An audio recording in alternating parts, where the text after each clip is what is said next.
Beaver. What's up, Kripple Krew? How is everybody today? I see Garrett, member Kripple Krew Inc. I see Neil Mudd, my brother. What it do, member Kripple Krew Inc. Kathleen Smith, good morning, sis. Member Kripple Krew Inc. Caleb 1776, member Kripple Krew Inc. What it do? Eagle Scout was the early comment. What's up, Eagle Scout? How you doing today, homie? I hope everybody is having a killer Tuesday.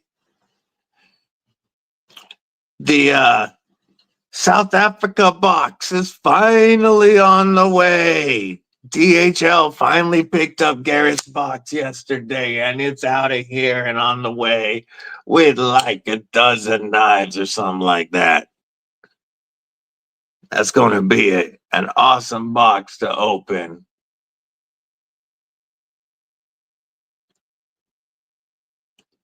Like, there's everything from budget bangers to spider toes in that box. There's three, count them, three Jimmy Crow customs.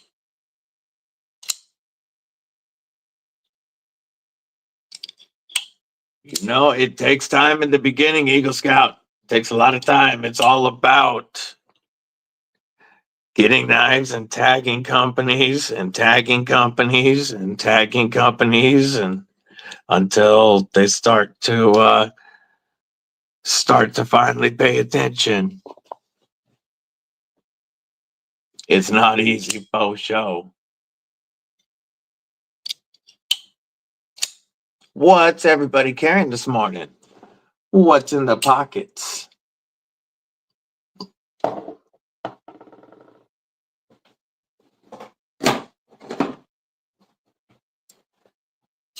This knife is still just blowing me away. I'll be doing the review on this bad boy soon. But this carbon knives buckhorn is something else.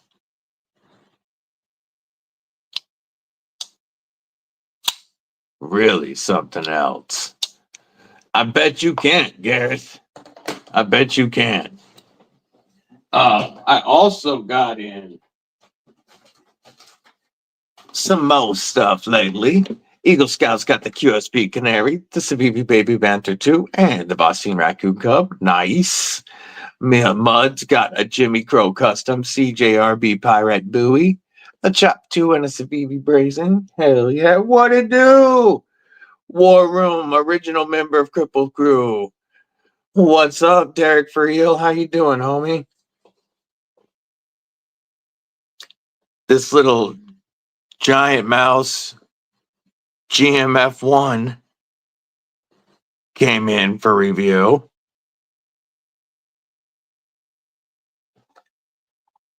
Beautiful little knife. I think Elmax, made in Italy. Oh no, N690.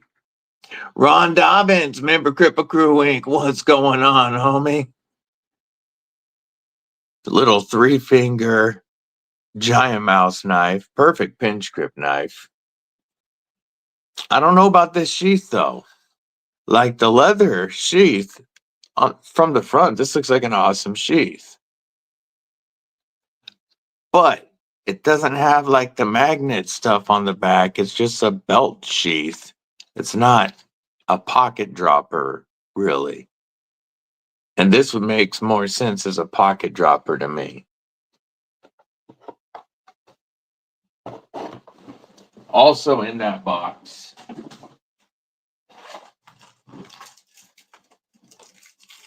I don't remember what it's called yet. It's like the maybe the porcupine. It's a Lothar something neck knife. And I know it's an inexpensive neck knife. I haven't looked it up yet, and because it just got in, but has an ambidextrous neck sheath. There we go, and little clip if you want it on there. Yeah, that's the bio phase. I'll show that in a second. Also in that box was the Kizer Beaver, and I really like this. I think they did themselves a disservice by putting this in the back, even though it really takes the weight down. The pictures, when people see this in the pictures, they think that that's like supposed to be a ring for your finger, and I think it kind of probably turns people off when this is right between the muskrat and the hare, and it is perfect for an EDC fixie. It's just a 4-finger knife, or very, very comfortable, chamfered for the pinch grip. Has the taco sheath that you would want. Comes in D2 or Nitro V. Great micarta. Just a fantastic EDC fixie that I think would sell more without that big hole in the back. Yeah, there's Beaver in here, Cal. What it do, homie? Member Kripple Krew Inc. Good to see you. Yeah, this Kizer Beaver is a fantastic knife. I think that without that big hole, if that was like a regular size lanyard hole, people would have no second thoughts about this. We got 2 rows of usable jimping. I think they did themselves a disservice with that hole, even though it doesn't bother you at all in the hand. It's great. But I think that that big hole is going to turn people off. Thank you, Ron Dobbins. Hit that thumbs up, everybody. What's up, Neil to the Mac, member Kripple Krew Inc.? How you doing today? And Gareth, the Civivi you were talking about is the bio phase. And this knife is the biggest knife on the table and weighs absolutely nothing. Absolutely, absolutely nothing. What's up, Infinity? How are you? Welcome. It has full steel liners that are mad skeletonized, and then the G10 over it. So like there is zero flex. But it weighs nothing with all that skeletonization, even in the blade. It's a big knife that weighs nothing. Here, we'll compare it to a 8.5-inch knife in the cold steel, and the cold steel has maybe a 1/4 inch on it, so it's an 8-inch knife. Yeah, it's yeah, I think Rolf would probably take this swedge off and the flipper tab. Straight gas, what's up? It is so light. Oh, and that actually might be aluminum, not steel. Oh, that is aluminum liners, not steel liners. Aluminum liners, G10 overlays,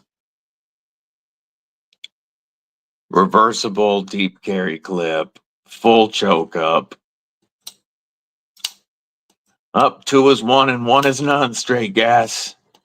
Always got to have at least 2 for show. You flick it off of any hole you want. It's got all the holes for your fingers. And no, we're not talking about the Beaver. And then we got a Grail level fixed blade. The first time I heard of this knife was a member of Kripple Krew telling me that this was their Grail fixie. And they got it. And they have been so happy. And now I have it to share.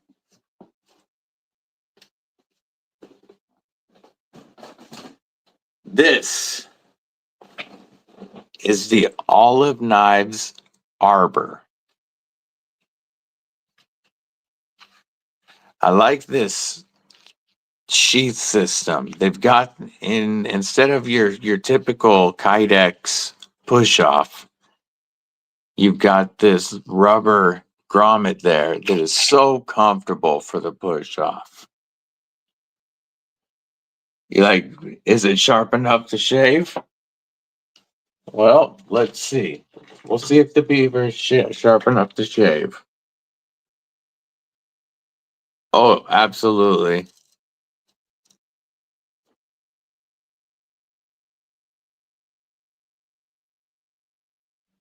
Don't want to get demonetized, but yeah, it's sharp enough to shave. This beaver's got bite. Experience precision, what's up? Yes, not the beaver. The beaver wasn't the grail knife. One Moon Collective, what's going on, my man? Remember Kripple Krew Inc. working and lurking. The Olive Knives Arbor. An LMAX at, I think, 61.5 to 62.5 HRC, something like that, with their Fibonacci grind that comes down to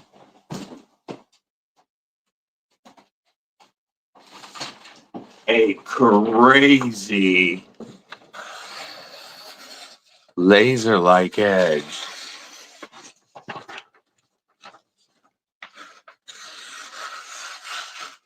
I mean, a stupid laser-like edge. But this grind is tough enough to pound through logs. So this grind that they've come up with is that they've named after the Fibonacci sequence in nature and math. And they've used that principle to get down to almost like it's crazy how just razor sharp this thing is. But it is so thick and strong. Like, it's made to put in hard work and stay crazy sharp. $3.99. Derek. Crowned all around except for sharp up here to strike, but crowned all the way around for comfort. This handle material, I don't even know what it is. It is so soft, but like I am locked in. Later, Neil Mac. Appreciate you popping in. It insanely comfortable. And just a crazy edge. Crazy blade. It looks good in my hands. Yeah, like the first time I had a viewer tell me about the Olive Knives Arbor.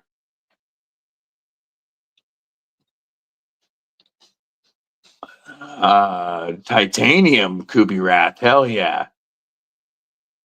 The first time I was told about it, I looked it up and I was like, oh, a $400 fixie, damn. But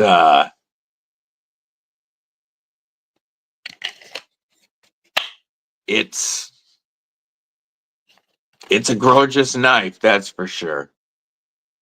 Now, because this isn't mine, this is in the pass around. Yes, they are production.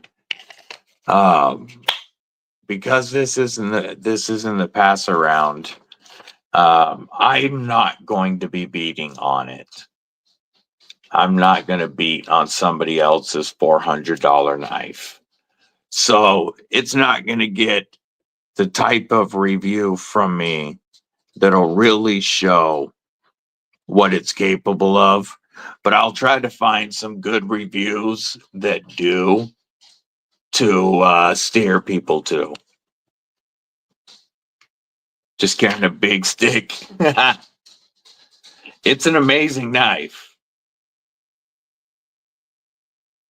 But $400 buys a lot of knife.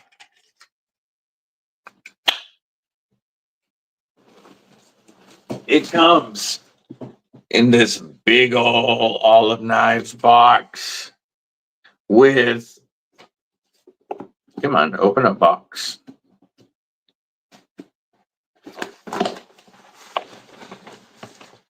You got a big old sticker sheath or set. You get original olive knives camping recipes.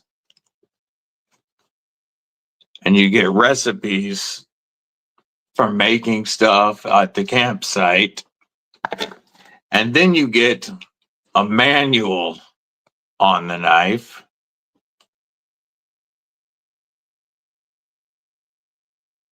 And let's see, it says 60 to 61.5 HRC on that LMAX.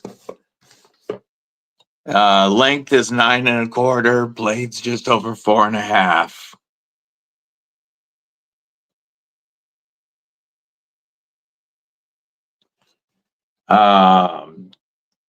It is G10 handles. They don't feel like any G10 I've ever felt in ever. It explains the Fibonacci sequence. Edwards, what's up? Ed Durbin, Dean P, what it do, homie? What it do?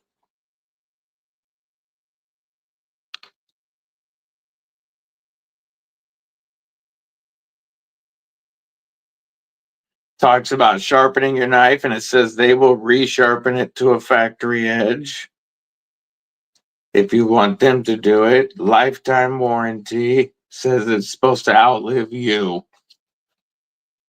Outplay, outlast, outlive. So they're serious about this knife, but I need to learn more about it. A $400 Fixie.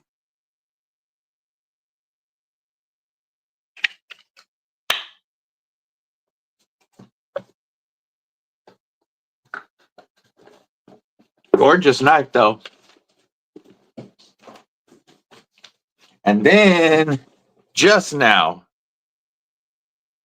the Remet RTB came in. And this is a really cool little knife. You got minimal flipper, great thumb studs, really good ergos. It's nice and contoured. I can get a 4-finger grip behind that pivot, but choked up is very, very comfortable. I'm doing well, Mr. Durbin. These are the CountyComp Stub 2.0s. And the Remet RTB is the one that has the titanium pick in the scales. Interesting knife.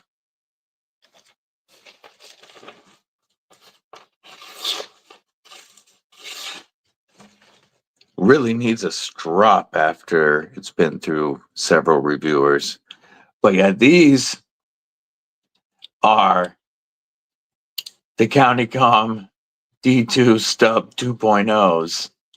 And these come in at like $27. Come on, Focus. What are you doing? $27 after discount code. Whether you're getting G10, micarta, glow in the dark, or titanium, they're all like $27. They still have multiple of the D2 reaction ties as well.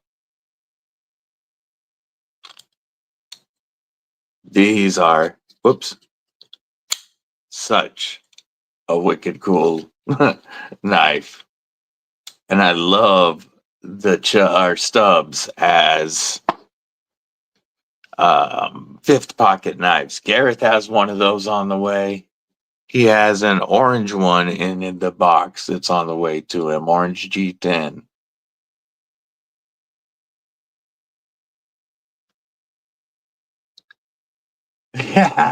True that, Derek.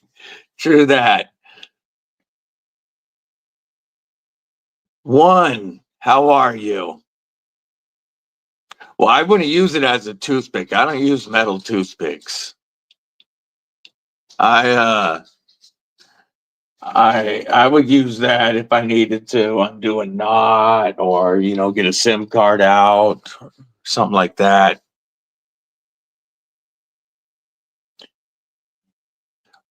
Robert Willoughby, what it do, homie? I've got a lot of long-lasting sharp blades. One, what style of knife are you looking at?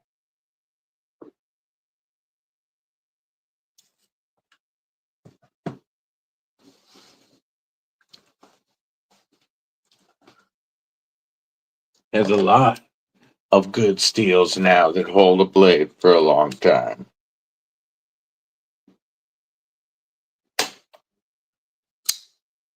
Oh, this is just so nice to flick. It also depends on what price range you're looking at. One,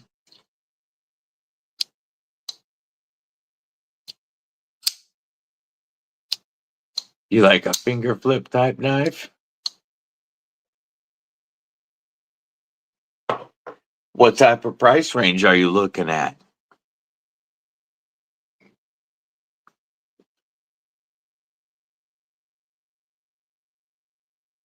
There is so much available out there nowadays. Ah, this Triad. Such a nice knife. Couture does some badass knives.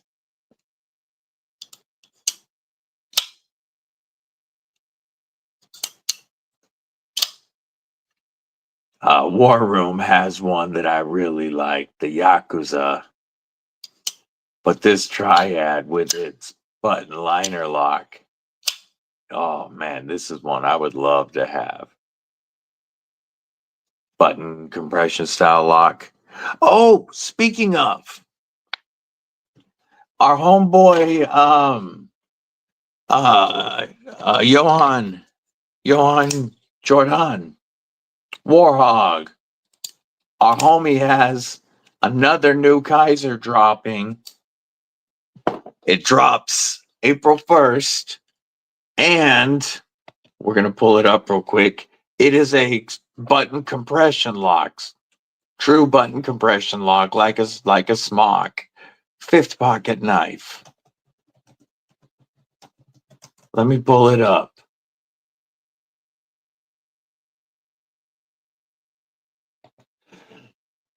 Pardon me. And there's two different blades and multiple handle materials, including aluminum, ultem, clear, acrylic, micarta. We're gonna share this.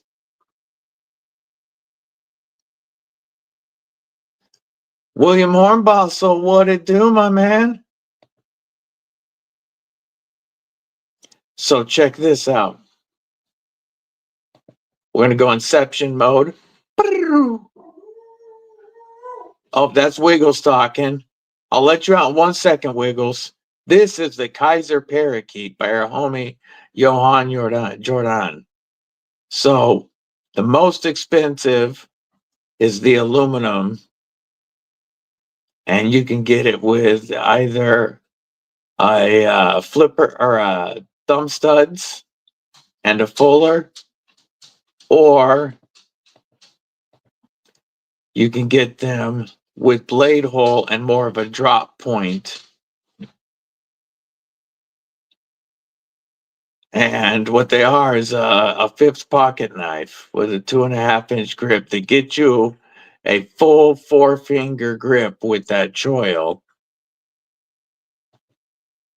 So think a little bigger than a little native, but with a button on the compression lock. We've got clear acrylic with the sheep's foot, or Ultim with the drop point, and they all have the button compression lock.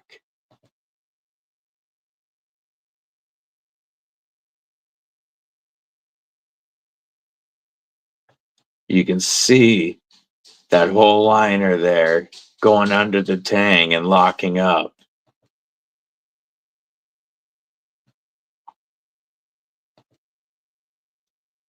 I think that is an awesome little fifth pocket knife, ladies knife. You don't have to go Ultim, obviously.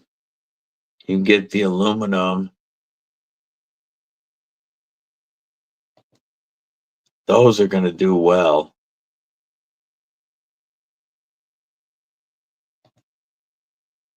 And they start at $56. Mr. Eddie, what it do? Good to see you, homie. Well, I mean, you're here. No, I'm kidding. How you doing, my man? I'm gonna let the dogs out real quick.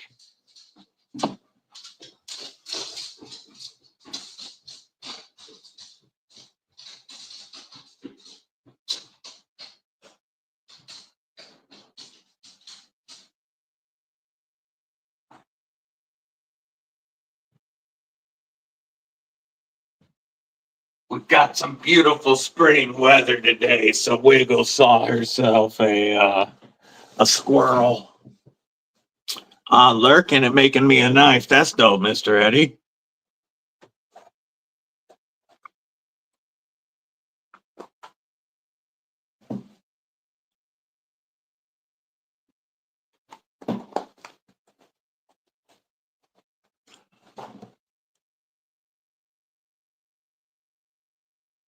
Yeah, I do. I got all kind. I got an envelope I need to send Mr. Eddie. EP, it's more than just a button activated liner lock. It's more the compression lock. There's more lockup to it than just a standard button liner.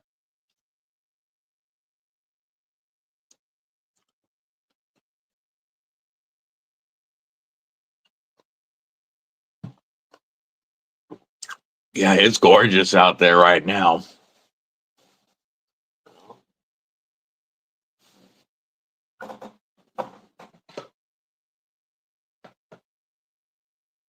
If you want, let me see if they're still available before I recommend it. One.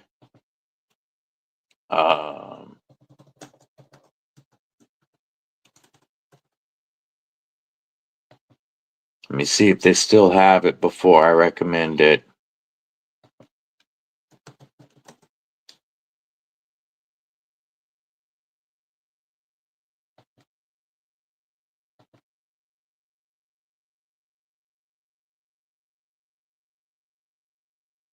I can't believe you can still get these. Okay, this is what I'm going to recommend to you. One, you said you want a knife with a flipper tab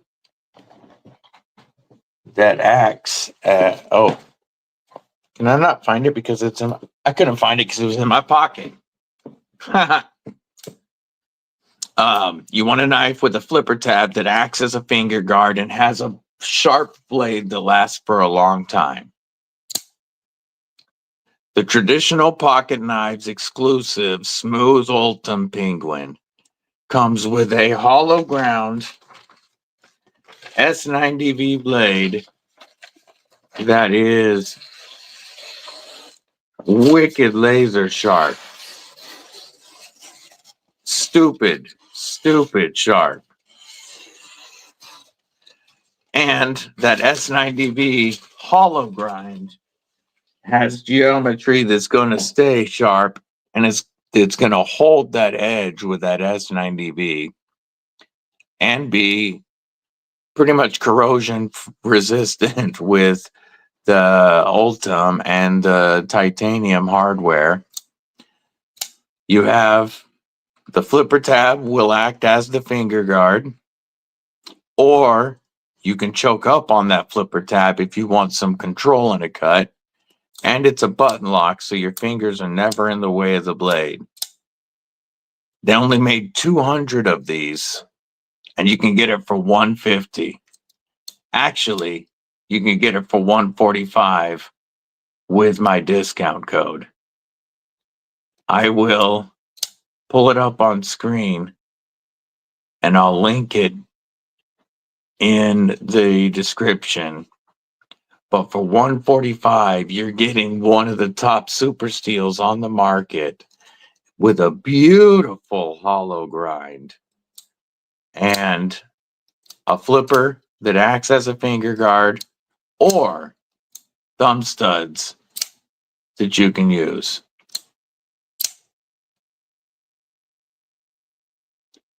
I don't know. Normally I'm chilling after my live. I don't watch other lives on Tuesdays. I don't know if anybody goes right after me, homie. I mean, you gotta do your thing. Let's go. We'll get this link to share while we're here. Man, get out of my way.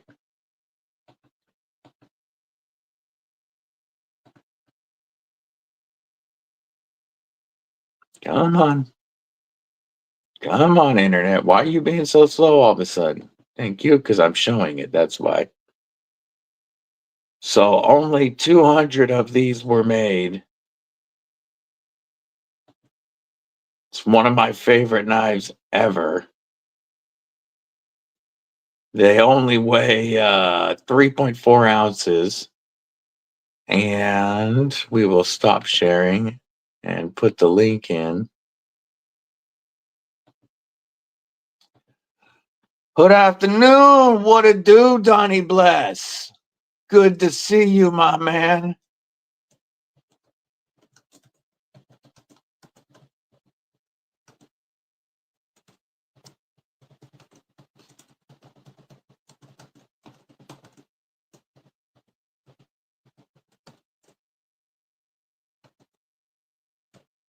There is that link, one, and the code is DBDTPK to get it for $145.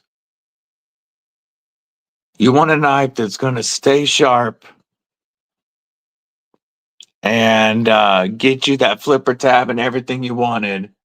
You cannot beat S90V for $145. How goes the battle today, Donzo? So I forgot to say it the other morning when we were live, but one of the many aliases is Donzo the Clown. My father-in-law's name is Don. And back in the day, he and my mother-in-law were professional clowns. Now, he wasn't Donzo the Clown, but his name is Don, and he was a professional clown. Roger that, Mud. Emerson Collector, what it do? What it do? Finna grind some primary bevels after wasting your whole morning. That blunt was strong today.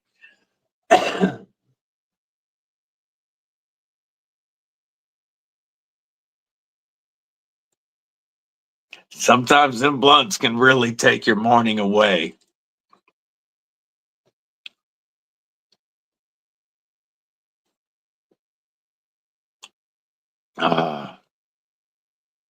Yeah, I had some tasty ass flour and some Triangle Kush wax this morning out of the Swordfish. Definitely a fire pregame.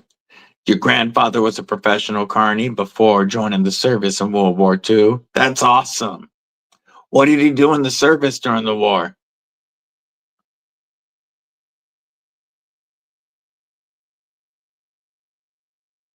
You'll appreciate this then, Emerson.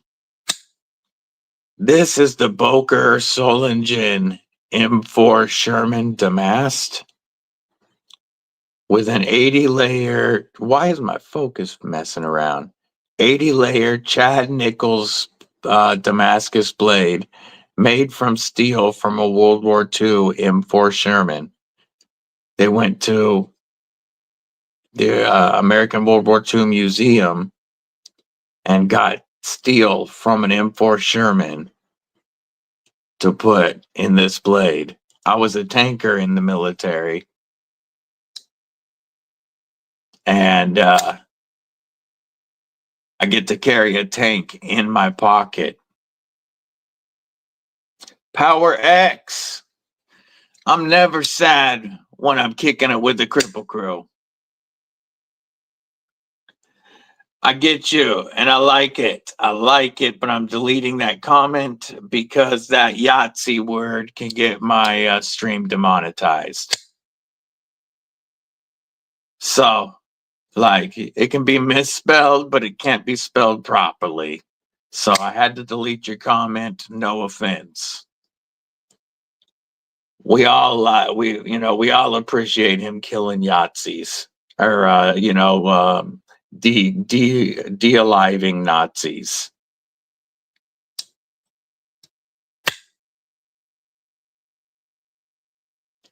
Only sad because your mom left, Power X.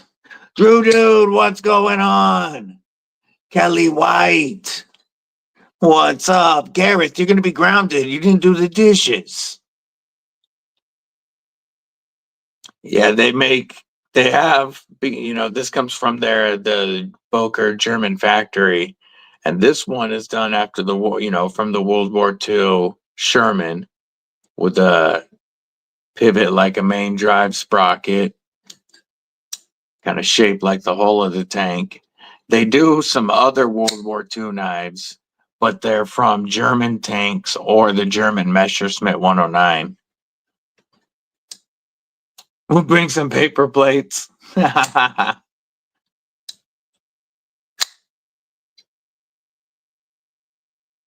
They also do one with steel from a 69 Camaro Z28. Damn it, stop doing that, focus. There we go. With the blue and white of the Camaro in 69. Their historical series is pretty dope. Yeah, Fury is such a great movie.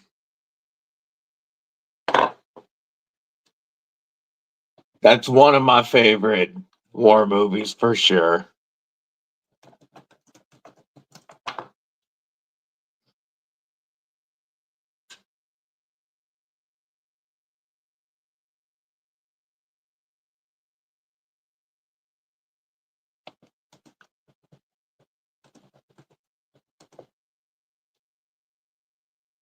That Nathan Duncan, what's up? The blades are hand forged Chad Nichols Damascus. And this is, man, I don't know why my focus is doing that today. And this, the M4 Sherman was the tank in the movie Fury.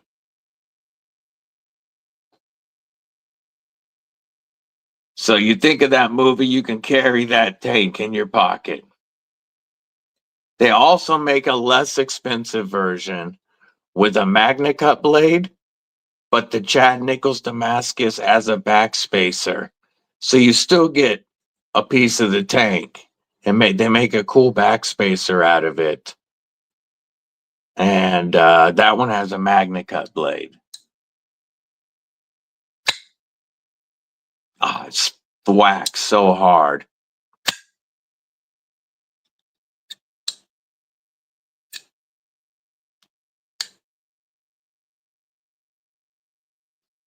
Yeah, I know who you're talking about. The guy that was also in The Walking Dead. I'll look up his name real quick. Oops.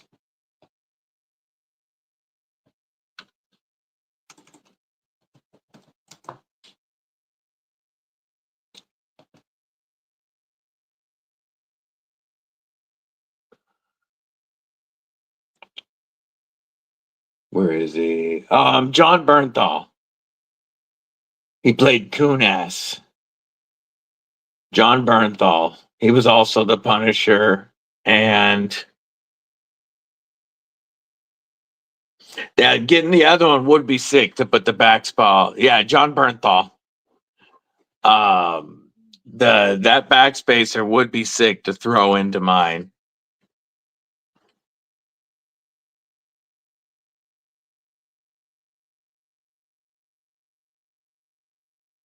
I would pimp it the hell out.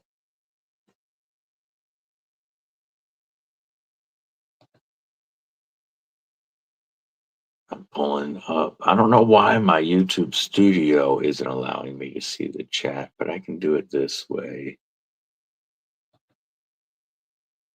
Do this so that I can actually see the chat.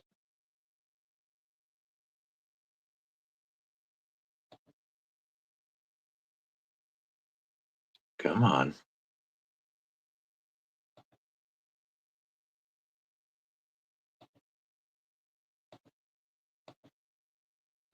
There we go. Is it going to load? Let's see.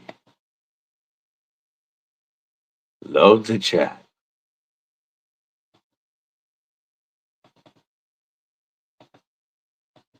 It's not going to allow me to pin links today. It doesn't look like. Because I can only see the chat in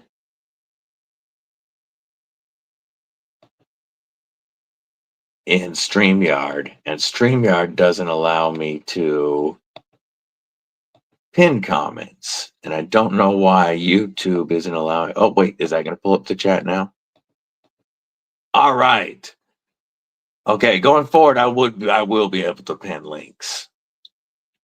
What's up, Joe Isabella? Good to see you, homie.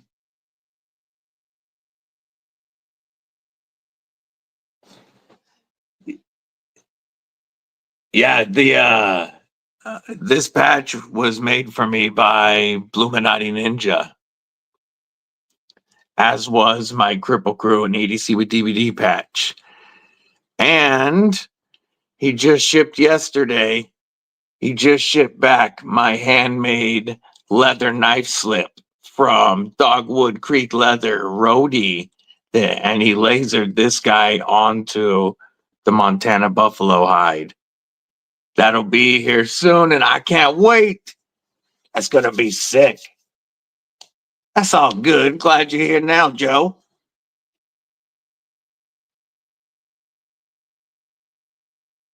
Yeah, I can't wait to get that custom slip. I was hoping to be able to put an ABW slip joint into it, but the guy that told me he wanted to trade me one, I think, was fake because he ended up disappearing. So it's probably going to get my big knife, large sheep's foot, as the slip joint that's going to go into it. I considered carrying my North Mountain blade Lanny Plus with the beautiful San Mai Damascus. But this knife has cut me so many times opening and closing it that I think I'm just going to carry the bag since I don't have an ABW slip joint. This will go into my custom.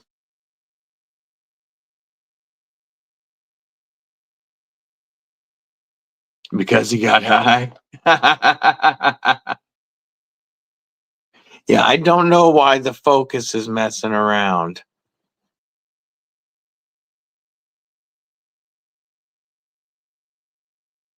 But just took a pair of butterscotch Westinghouse with Ultim liner scales out of the clamps. Oh, nice. Nice. What is your request, Power X?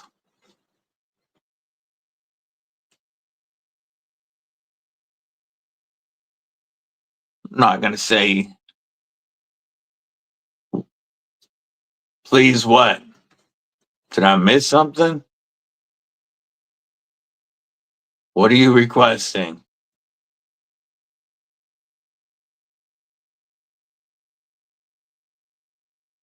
Would definitely help if I knew what you was requesting.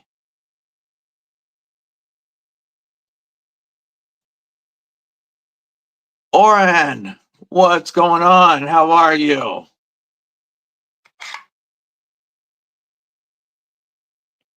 You guys know that I'm starting to work with Boker. And I just don't know their thinking on some of this stuff. This is such a comfortable fixed blade. Perfect size, beautiful micarta, copper pins, D2 with a powder coat finish. Great knife. But $70 is the cheapest I can find this in D2 and micarta. It's $87 on the Boker website for D2 and micarta. Oh, if you're asking for my knives, if that was your request, that's the answer. Wyoming, what's up, Sheila? How are you today? Remember Kripple Krew Inc.?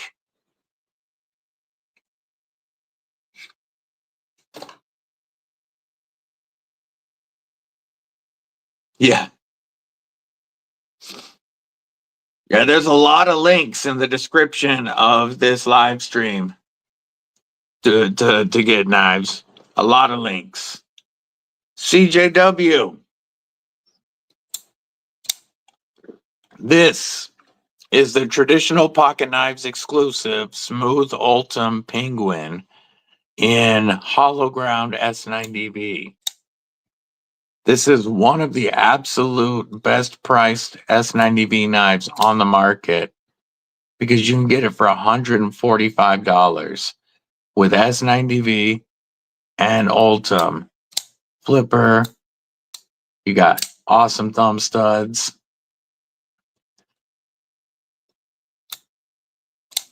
Oh, good thing I wasn't looking for your approval, Keel. The blade on this one is, I've got the stats pulled up because I was just showing this knife. You're looking at a 3.06 inch blade, 7.06 inches overall, 3.4 ounces. You've got titanium hardware, titanium pocket clip, and with code DBDTPK, it comes out to only $145. They only made 200 of them.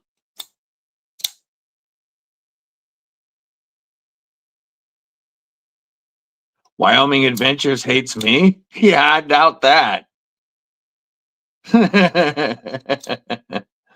Oh, Unless you're talking about Keel.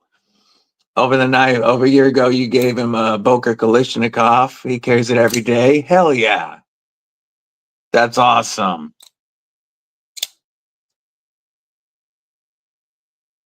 Just over the UK legal. Yeah.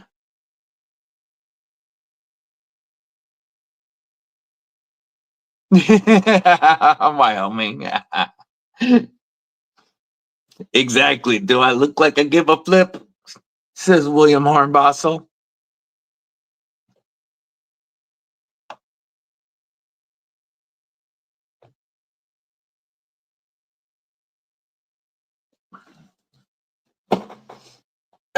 Pardon me.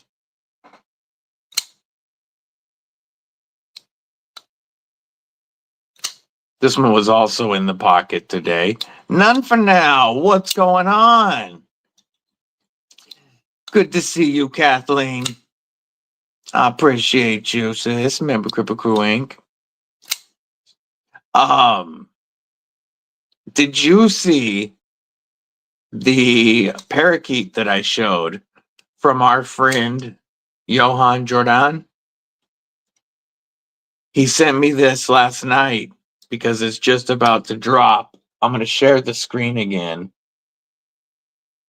I think you would really like this one, Kathleen. We're going to go inception mode for a second. The parakeet. It's Nitro V, and you can get it with aluminum, micarta, or acrylic, or Ultim handles. And you can get it with a drop point or a sheep foot. And it's like the Spyderco Smock lock. It's a button compression lock. 2.5 inches, but a full 4-finger grip in the choil. Oops, that's not what I was looking for. Looking for that one. We've got a true button style compression lock going on in here.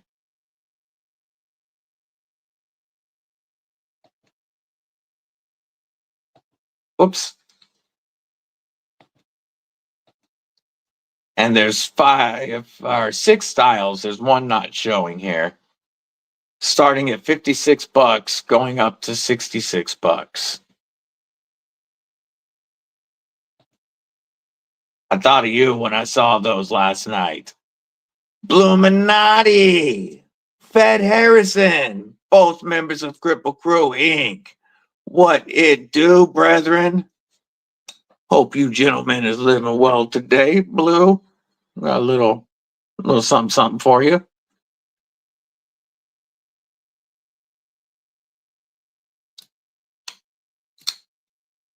I want to try the Kalishnikov button lock, the manual Kalishnikov.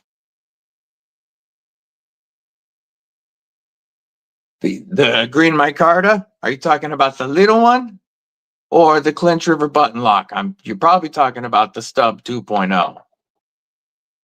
This is the Comm Stub 2.0, D2 Stub 2.0 with full titanium liners and titanium pocket clip. Perfect little 5th pocket knife. I hear you, William. That would be nice. Have a great day, homie. Yeah, they have micarta, they have glow in the dark, they have titanium, and they're all under $30 with code EDCwithDBD. They are awesome little 5th pocket knives.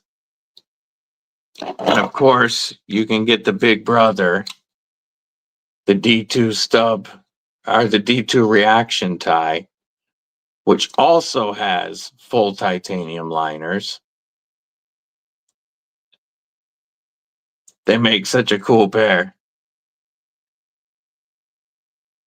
Yeah, that's no fun, Kelly or Kathleen. Yeah, or Blue. You still walking on raised floors does suck when your back's hurting.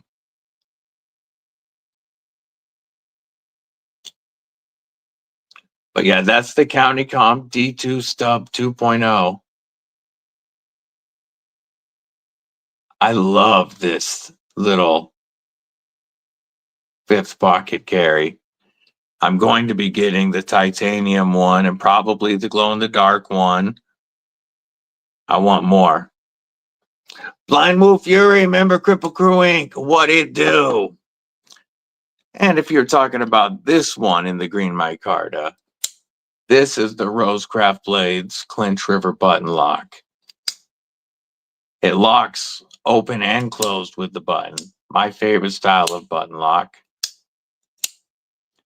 Full titanium liners, shield, titanium backspacer, titanium pocket clip, and beautiful green micarta with an M390 blade for just under $100 with a discount. M390 titanium and micarta, just under $100. Thank you, Dr. Drew. Dude, definitely stab that like button.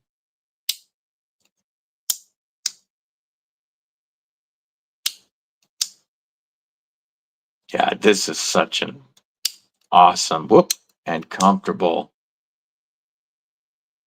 carry.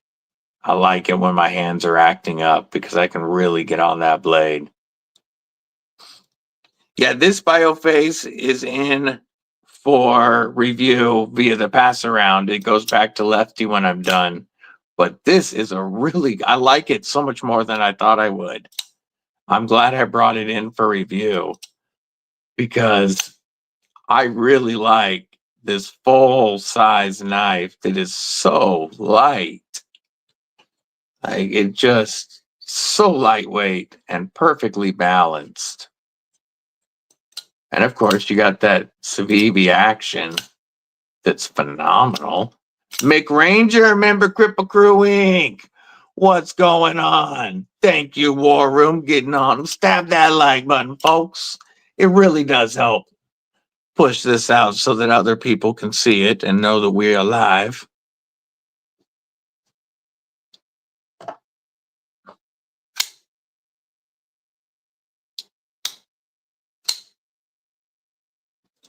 Man, it is so nice outside right now.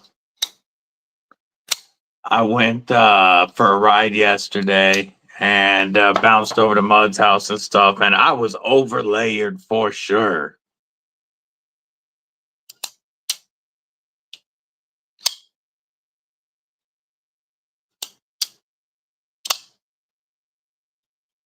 It's almost short sleeve riding weather. Cold in Indiana. Yeah, no, it's going to be 70 here today. It's already 66.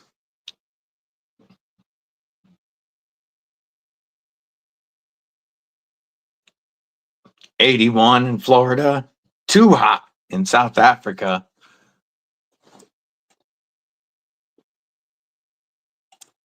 Kelly White's got 74. A little more temperamental where she's at. Or a little more temperate, I should say, where she is at compared to War Room.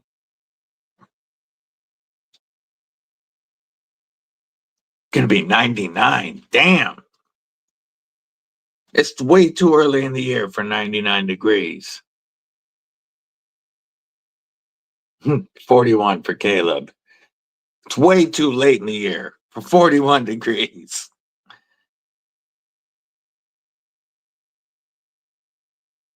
It's spring. I don't like hot either. I can't do hot or cold anymore. 80 in Texas, 85 in Arizona. Feels like 27 in Ohio.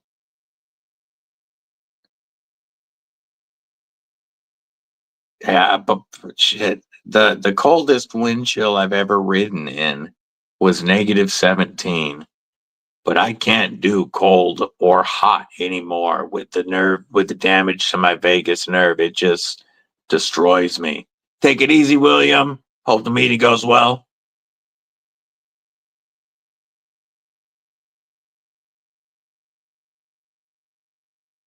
still have some snow on the ground. Yeah, screw that. That's not okay.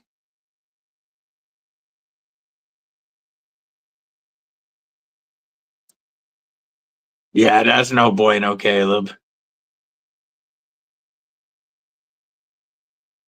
That is one thing that all my newer bikes have heated grips. That goes on right away.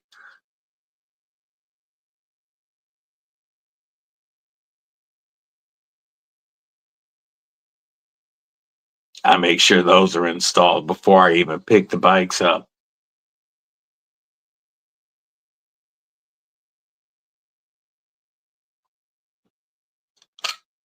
Stab that button twice. We are vertical live, so you can double tap your screen to hit that like button. Yeah, road glides need heated grips. I was riding the Road Glide ST. Barbie girl. Wow. Barbie Chambers EDC girl. Member Kripple Krew Inc. What is up, sis? Hand warmer on snowmobiles. Yeah, I can't play on snowmobiles. I can't play in snow. Got your beaver on you now? It's such a great little knife. I was saying at the beginning of the live that I think they would sell more of them without the big hole in the back. It's done to make them lighter, and it works really well. They're balanced very well. Jesse, what's up? Good morning. Steven Sivers. No, I don't make knives. I review knives. But this beaver is right between like the muskrat and the hare. The hare to me is a little big for an EDC fixie, but this is right at perfect size. You can get a full 4-finger grip on it, or it's chamfered for the pinch grip. And you have, yeah, I model them. I have, or you have 2 rows of usable jimping. If this was a normal size lanyard hole, people would be all over this knife.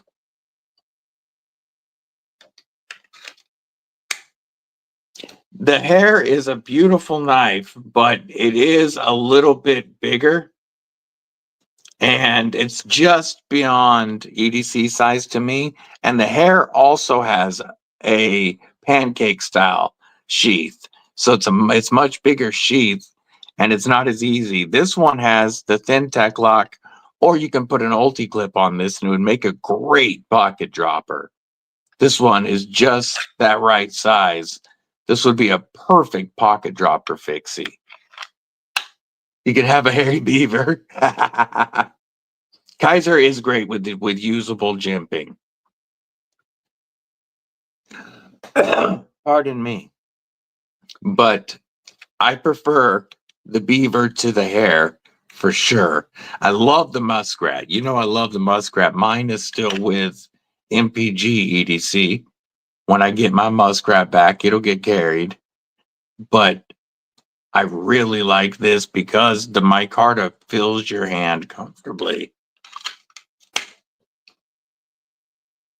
I appreciate that, Steve. Glad to have you here.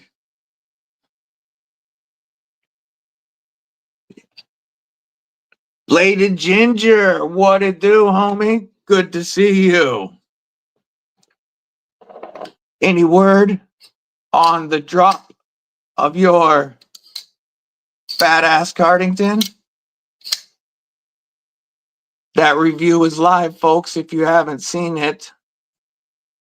I did the first review on the DEF CON Cardington, designed by our homie Bladed Ginger. Waiting on him to put it up on the website now. Yeah, this is going to be available any day on the DEF CON website. AAA, what's going on? You want something that's big enough for camping but small enough to carry comfortably?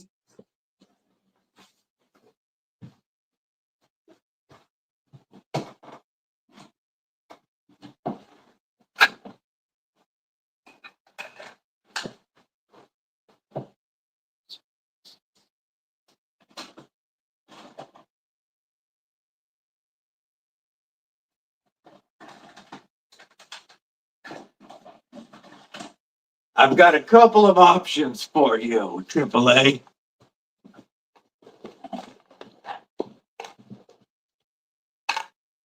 Hell yeah, I got the Geo coming. The TacKnives Marlin you can get for like $40. And this is, it comes with a pancake style sheath with plenty of attachments. It is absolutely light enough to EDC. I have EDC'd this plenty with it clipped right, it's clipped to my belt with it, the handle right in front of my belt buckle so that I can get to it very easily for self-defense. It comes insanely sharp.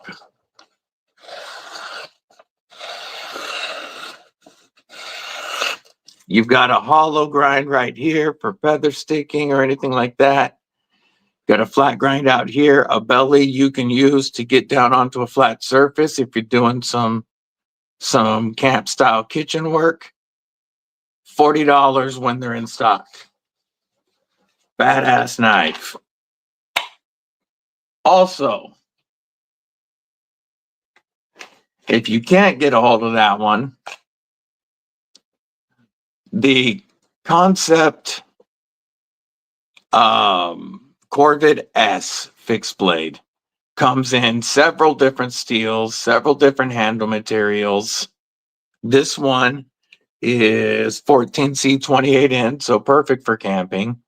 And what this gives you is a great chopper, a great little camp kitchen chopper. This carries great in your front pocket as a front pocket fixed blade. And full 4-finger grip, locked in. These start under $50. With S35VN and fat carbon, they go up to like $100. I'll show Blind Woo Fury, MPG EDC. What's up, sis? Blind Woo Fury coming in with the $2 super chat. He says, we love EDC with DBD. Keep up the great work. I appreciate you, my friend. We will give you a DC Blades salute with the Cito. Much appreciated. Hell yeah, Blade Walker. I hope you're feeling all right today, brother. Good to see you. One more wave for the awesome super chat from Blind Moon Fury. A couple more options for you, AAA. The Damn Designs fin rear fixed blade. This is at the maximum for an EDC size. It is a good size blade, but it's a great camp knife. It's an awesome self-defense knife. And they're like $65, I think, is what they start at. All right, none for now. Appreciate you popping in. Oh, yes, this will do some pokey. You can choke way up on it if you want, or you can get back here and have a lot of room. That is the Damn Designs fin rear fixed blade. And one other knife to think about as a camp knife and self-defense is the Comm R4A, ready for action. This is a big, thick block of D2 steel. It's going to hold an edge pretty good for a budget steel. These are limited edition. You can get it with these glow-in-the-dark scales for, I think, around 50-something, $60 with my code. They have a carbon fiber contoured scale version right now as well. But this version here, it's a big, you can use this for some batoning if you had to. while you're capping, but it's still slicey enough for EDC. And with the glow in the dark scales, you ain't gonna lose this.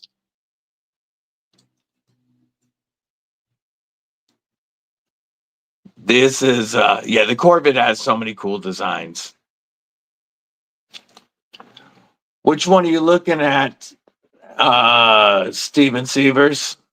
There is links in the description of this live stream for most of these brands and discount codes for a lot of them.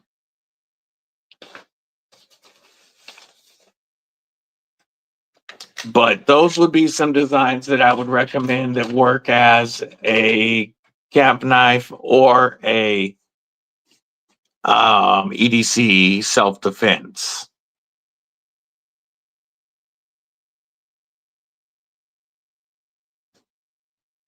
Kane Miranda, what it do, homie? Appreciate you guys. Hit that like button. If you're looking for a folder, the Warhog from Pickled Steel is a great option for a camp knife and an EDC self-defense knife. Very strong lock, very good ergos, killer edges, and only like 55 bucks. Less after code Cripple10. If you're looking for a folder, this is a great blade shape for, doing camp kitchen work. And it's a strong enough knife for self-defense.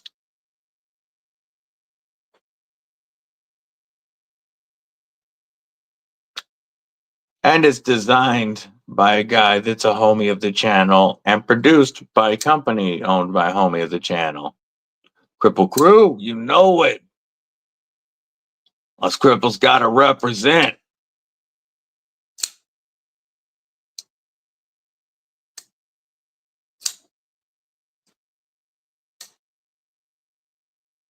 Yeah, Comm has great knives for camping and EDC.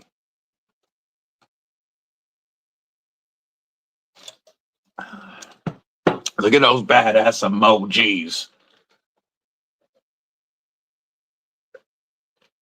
Don't forget, if you want access to those badass emojis, as well as members only video, members only giveaways, and members early access, it only costs a couple of bucks a month to join Kripple Krew Inc.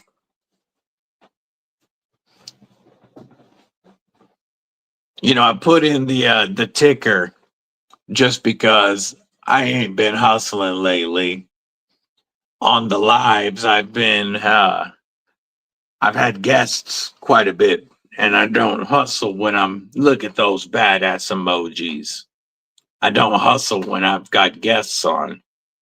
And so I ain't brought up the memberships or any of that stuff lately. So I threw it in the ticker as my one way to try to hustle. This blue one was exclusive to one of their Big Daddy VIP mystery swag packs. You can't buy this version because that swag pack isn't for sale anymore. But you can get, I'll show you all the versions that are available. Let me pull up the website.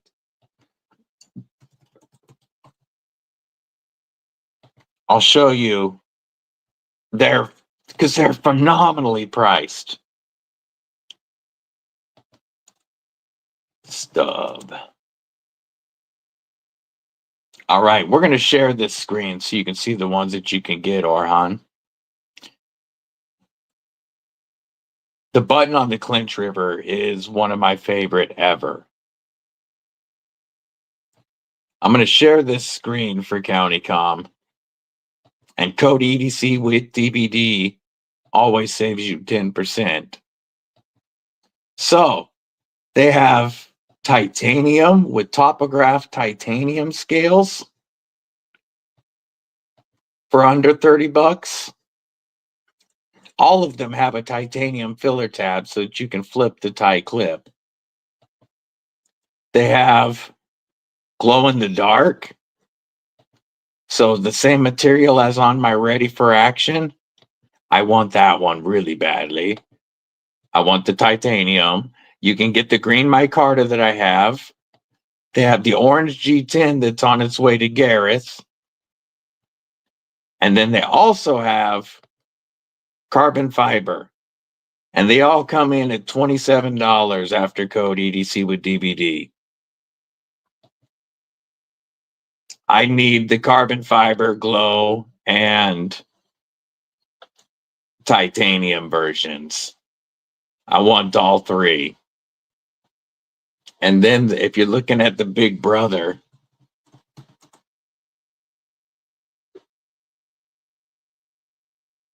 a reaction tie.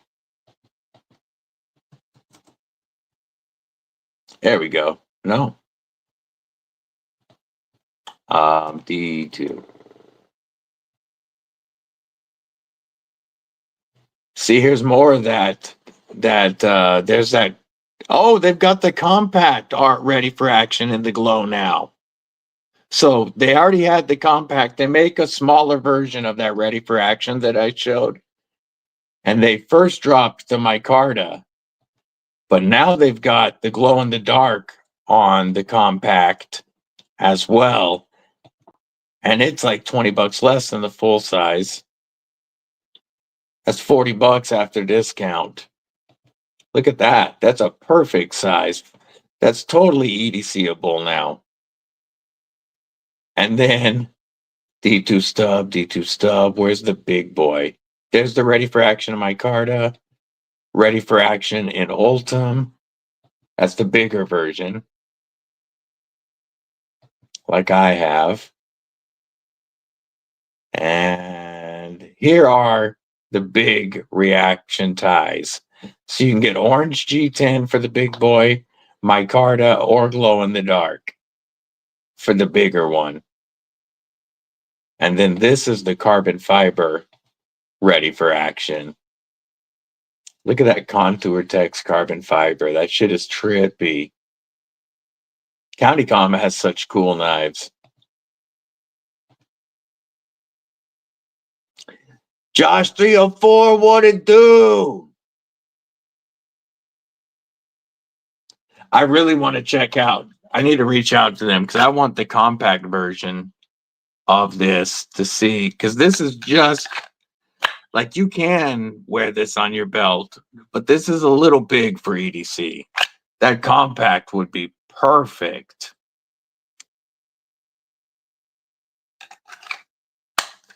And there is a fourth coming in their Ultim Vosteed series. They're bringing in the Telerurus in May. I'm going to reach out and get one of these ahead of time. Let's show that real quick.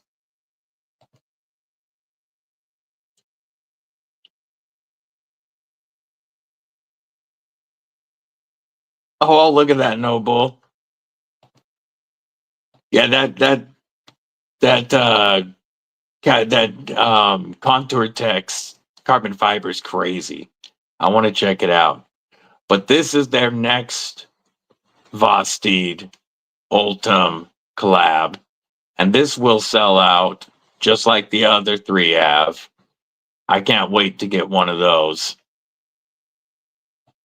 Continue my Vosteed Ultim collab. Oh yeah, it does this brining like I'm making a turkey.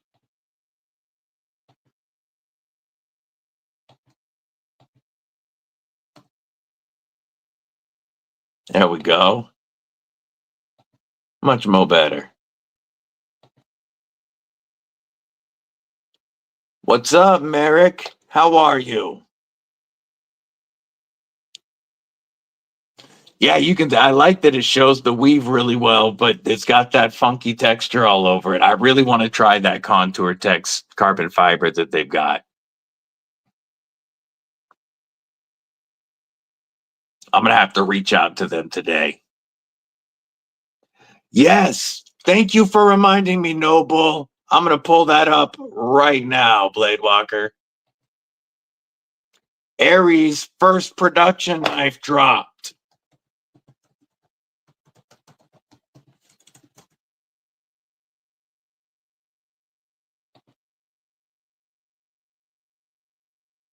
Let me share screen. We're going to look at Aries' first production knife.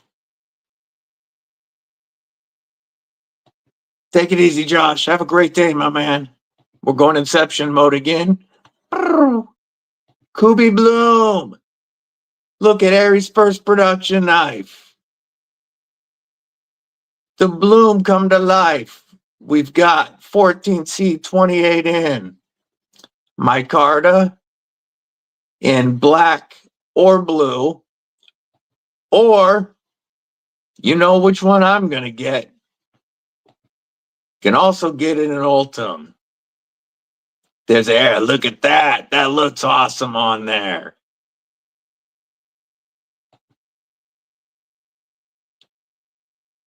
What an awesome little knife. I can't wait to get my hand. I'm definitely buying one of these. We'll go back to the micarta for you non-Ultim folks. Look at that black one more again. So right now, they're still in the international warehouse. They should be in the US warehouse soon. But they are available right now. Is that a crown spine? No, maybe not. Okay. But black or blue micarta or Ultim, Aries' first production knife. They're $80 right now. They will be on White Mountain Knives soon. And when they hit White Mountain Knives, they're probably going to be around 60-ish, and you'll be able to use code DBD to save 10%. Somebody said earlier today, and this might be fixed by now, but that it was it had expensive international shipping on it at the moment. So might be, what they should be in the US warehouses soon. If the shipping is crazy right now, it'll come down. Yeah, $35 still. So they have $35 international shipping on them. As much as I want to support Aries, I will be waiting until they are in the US because I'm not going to pay half the price of the knife for shipping. But just know you're going to be able to support Aries. Well, you can support them right now. But everybody's going to be able to rock a bloom. That is so awesome, and I'm so excited for Scott.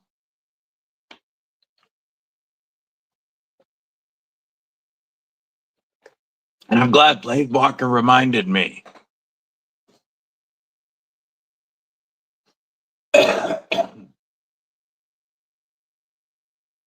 That would make a great neck knife as well. What's up, Palmer Conley? How you doing?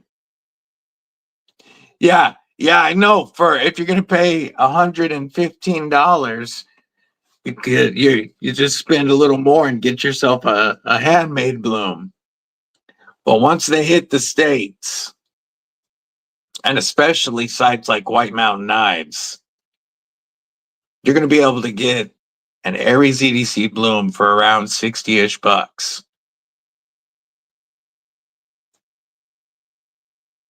Palmer Conley coming in with the $1.99 super chat. Much appreciated, Palmer Conley. And because we just talked about Aries, we're going to give an Aries salute, even though it's not going to be acoustic.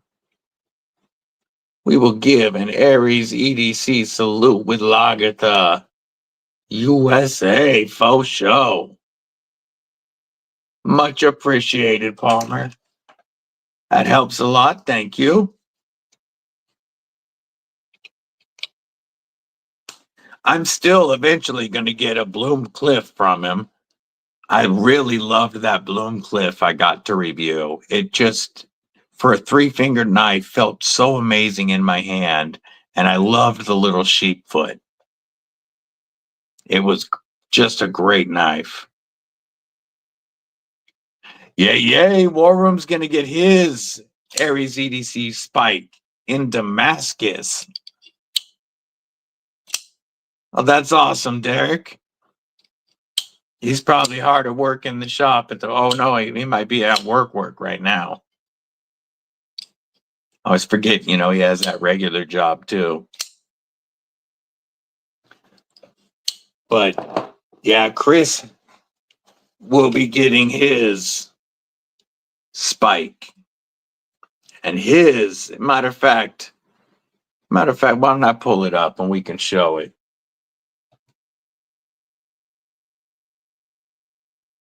I will pull it up and we can show it. Where is it? Come on. Load Instagram. There we go.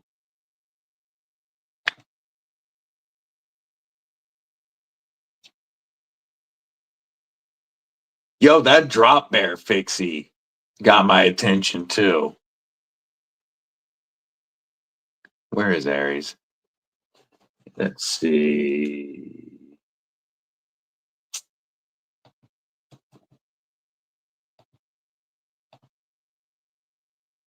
Here we go. This is Chris's. We're going to share the screen. This is Stubby, Chris's Aries EDC Spike with the beautiful Alabama Damascus, micarta, and red G10. Look at that beautiful handmade knife. Here's the crow that just finished up. Oof. Ooh. Damn, that's hot. Just killing it. Kurt White, what it do? Rolf Robertson, what's going on? Good to see you, Rolf.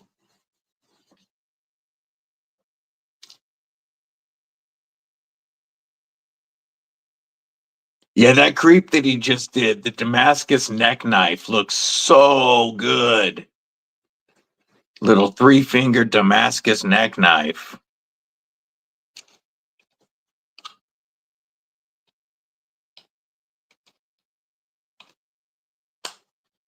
Aries is definitely killing it lately, and it's awesome to be seeing production knives coming. There's another one coming soon, a folder. He's got a production folder coming soon. Oh, can't wait.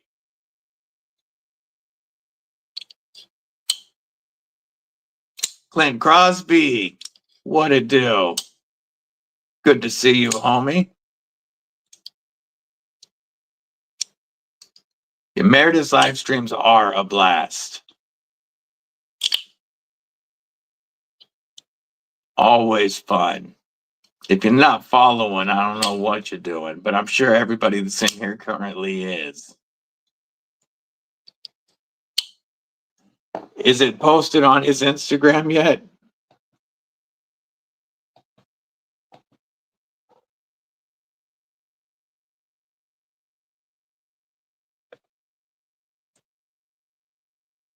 I see his Damascus blades.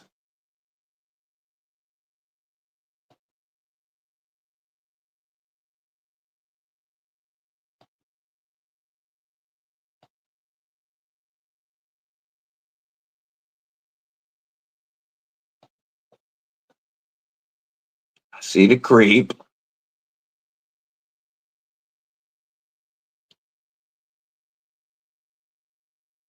Yeah, I don't see his collab.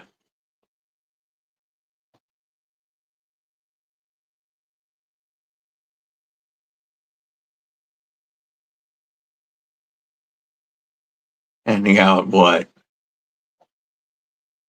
Oh, handing out the obviously talking about the paracord stuff that Kelly White does. I've been dropping a bunch of that in the giveaway stuff I've been sending out to people. Yeah, I don't see his collab. Oh, I don't have his. I'm not on his Patreon. KO Knives, what's going on? Good to see you, homie.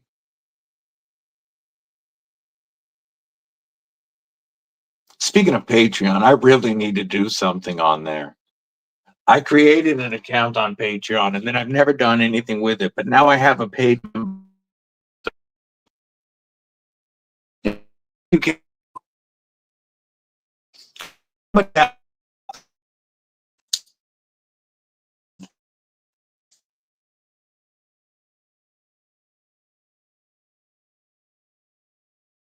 is done.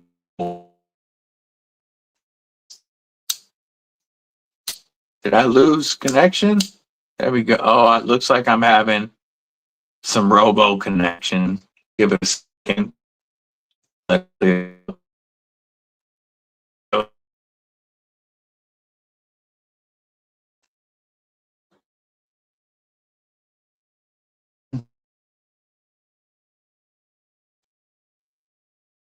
Get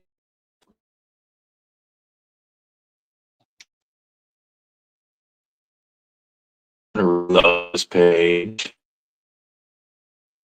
Maybe. Hello?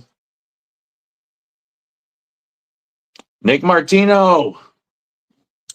What's going on, Nick?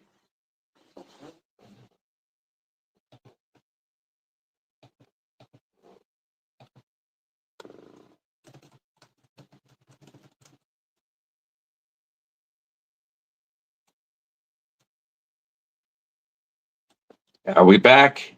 Okay, we're back. What's up, Nick Martino? I am well. Hope you are also. So I was asked about the button on the Clinch River button lock. It is done. It couldn't be done better. It's perfect. You push it, if you whip it out. You push it again, it closes. It's just perfect. It's mostly recessed, so there is no way to squeeze it while I'm using the knife.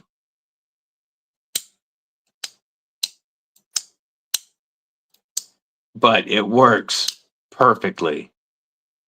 This is the best done button lock that I have. Yeah, full titanium bolsters. It's a full titanium liner as well. And then we have a tie back spacer and a titanium pocket clip, M390. And they're just under $100 with the code. Yeah, the Ultim one sold out. They only made a few of those.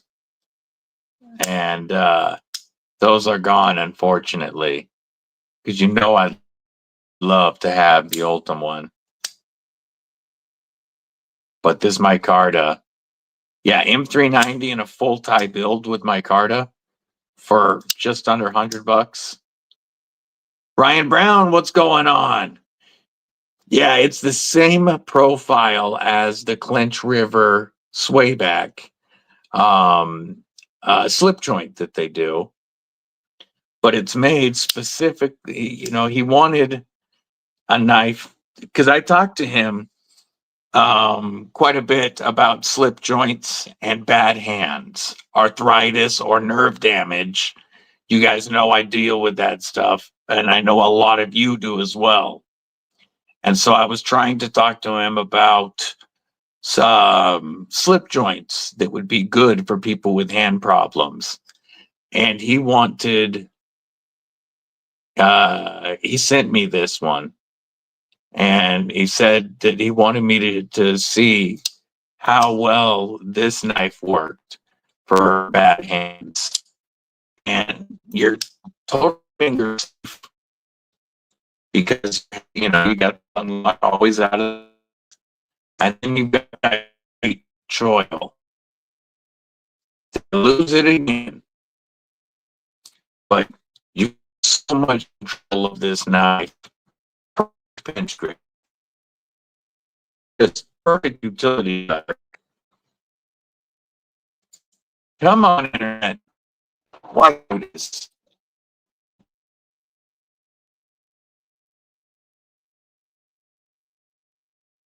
Hello. DBD. Why you doing this, internet?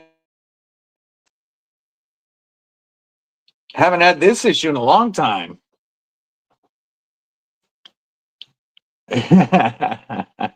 Skynet's taking over.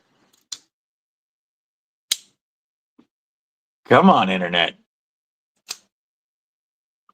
Yeah, but it's perfect for somebody with hand problems. It's a perfect EDC size and such a great utility cutter. I can't find fault with that knife at just it's $110 before any discount. So even that's a fair price. Reba Fluff, what's going on? Welcome to the stream. I like the pupper picture. Ryan Brown, yeah, I love the Warncliffe on it. It is so nice. MPG's right, smash that MF and like button before Skynet takes us down.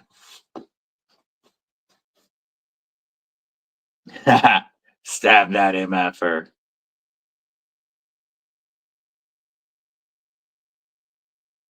Yeah, I've always loved this clinch river button lock. And I think it's one of the better deals in knives today. Just like the TPK exclusive Penguin button lock in S90V for $145. These are two of the best prices for super steels that you're going to find. And not some, fly-by-night Amazon company claiming it's M390. There's a lot of M390 and MagnaCut on Amazon that I doubt is anything other than 7CR. Yeah, it'd be awesome if they would do that Ultim one again. I'll reach out to them and tell them that there's people thinking. If you're doing carving and stuff, Derek, if you're doing that, any type of carving, you've got a full flat grind. So it does come down thin behind the edge, but with that flat grind, it should be tougher. And you can really, really get some fine detail control. Carving on some wood with this. You got a really, really nice tip for precision work. Yeah, really like getting in there doing eyes and such. You could do that tip really well. And it's just perfect action. Gabe Harlan, what's going on? Ultim Atom is going to be so nice. I got to see that, homie. Asher Nomad S90V and aluminum scales, $130. That's a killer deal.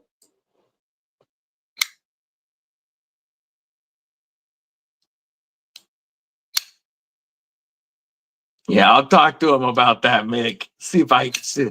I don't think I'm big enough for TPK yet, but we do talk, so we'll see. Maurice, how are you?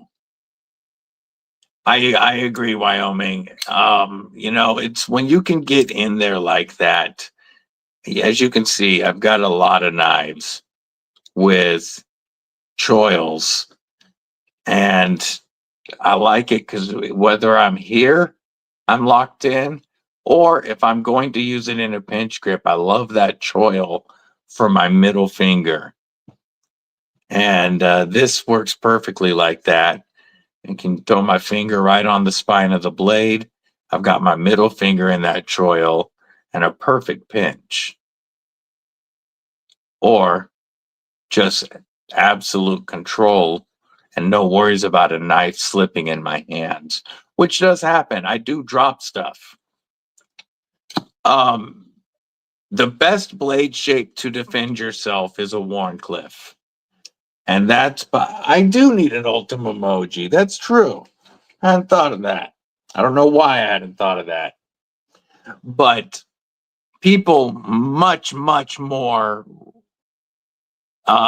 experienced and researched in this than I say that a Wharncliffe is the best type of blade shape. The flat, completely flat blade gives you full slicing power, full cutting power, all the way to the tip. It's the only blade shape that carries that full power all the way to the very tip of the blade. Plus, a Wharncliffe is going to be bulky. A true Wharncliffe is going to have some poke to it to make a hole, but then open up very quickly. This blade shape, this is why the Ronin and then the Yojimbo has this blade shape. Is because in his research, he found out that this, in a slashing motion, is the strongest cut all the way to the tip. Plus, you can use it for thrusting and poking. Hollow points, yay, yay, yay.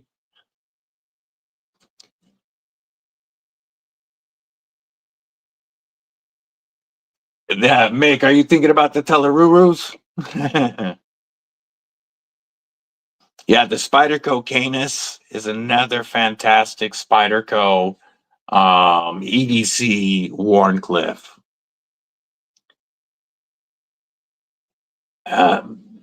Yeah, Michael Janis, he's a self-defense expert. I definitely defer to him on this. And about this size is what he would consider a perfect self-defense knife. That Wharncliffe with that straight edge for slashing and the tip for poking. Very cool. Very cool, Derek. Yeah, Wharncliffe blade shape. Not only do I love them because they look awesome, but they're fantastic for any type of utility cut because you've got that low tip that's very easy to access. Use that tip to open stuff up, make precision cuts, but they are the best for slashing. Now, of course, that is assuming a slashing, maneuver or poking. It's not as much made for a reverse grip. But now, if you want my favorite, I just said all of that about Wharncliffes. But if you want my absolute favorite folder that was designed for EDC and self-defense, this DC Blade Ceto, only 120 made, is still available for $2.25. And this is rocking a compound ground buoy that was designed to be a thrusting, slashing knife, and it locks you in for it. But it's also designed to be able to use in a reverse grip very well.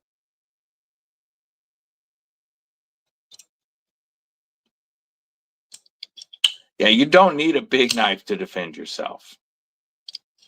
Anything right about a 3, you could do it with smaller, but anything right about a 3-inch blade is going to be plenty.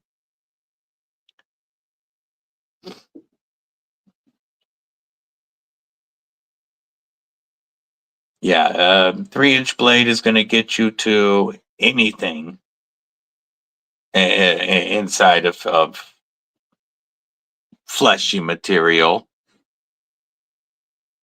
I don't carry daggers.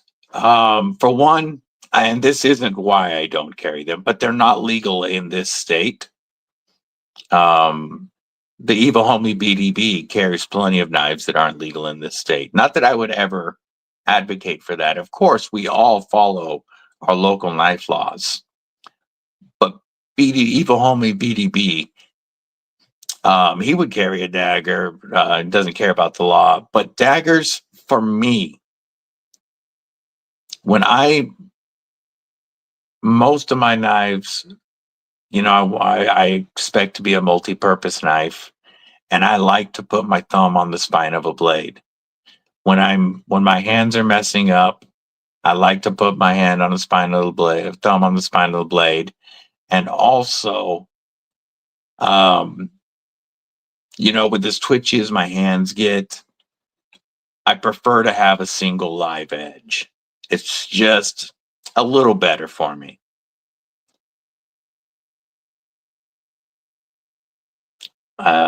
So that's why I don't carry daggers.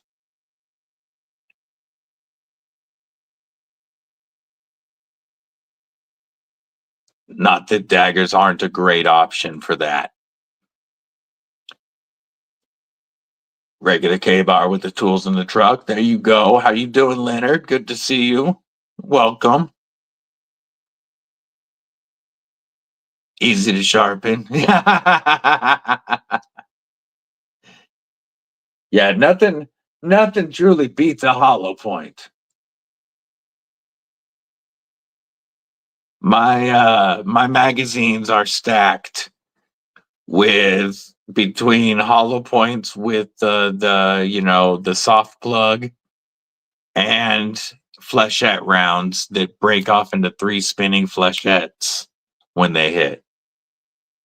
That's how my magazines are double stacked.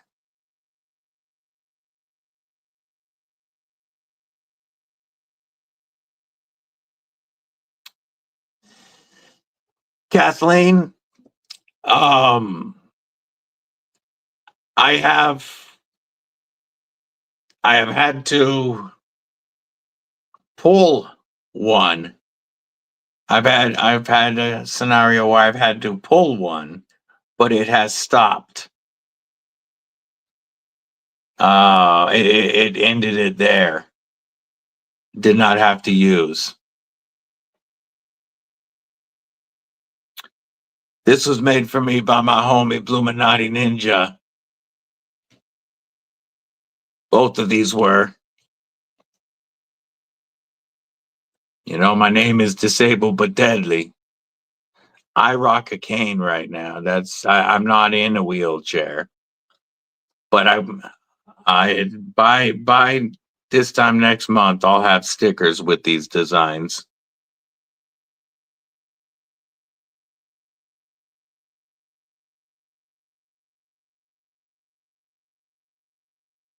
Yeah, Hornady makes some great defense rounds.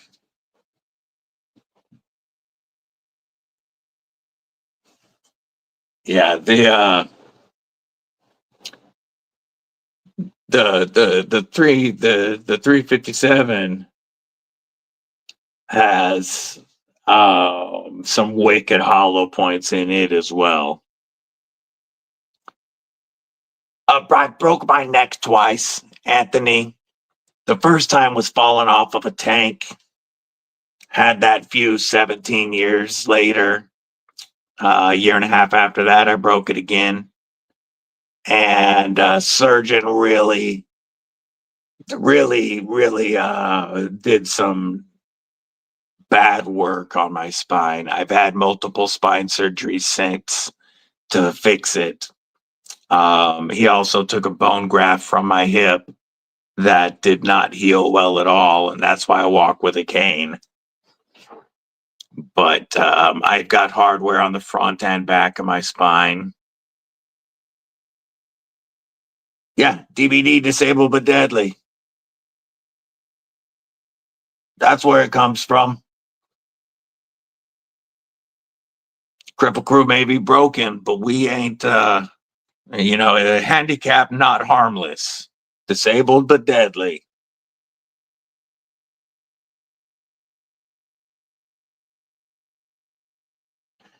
The last words that surgeon ever said to me, he pointed at my hip and said, "That'll keep you off that bike." Now, it did not keep me off the bike, obviously. And that surgeon, all I can say, I can't, because of an NDA, all I can say is he did end up having to purchase me a few bikes.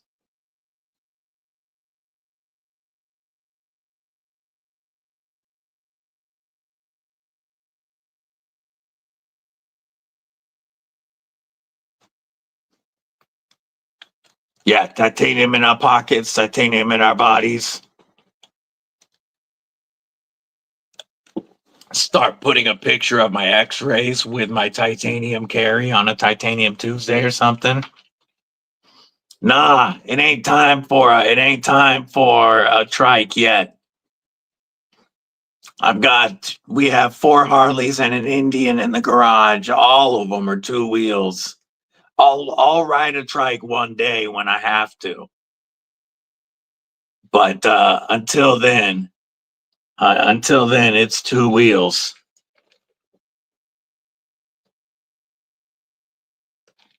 That sucks, Wyoming. I hate doctors.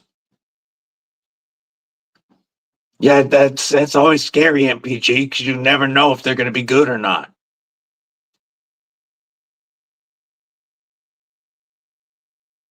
Plus, every time you go under, you run more of a risk. And with my emergency surgeries that I had, the last one I was under for over 12 hours. And I was put under pretty close between surgeries. Like there wasn't very much time. And I got to say, being under that much, it jacked my memory.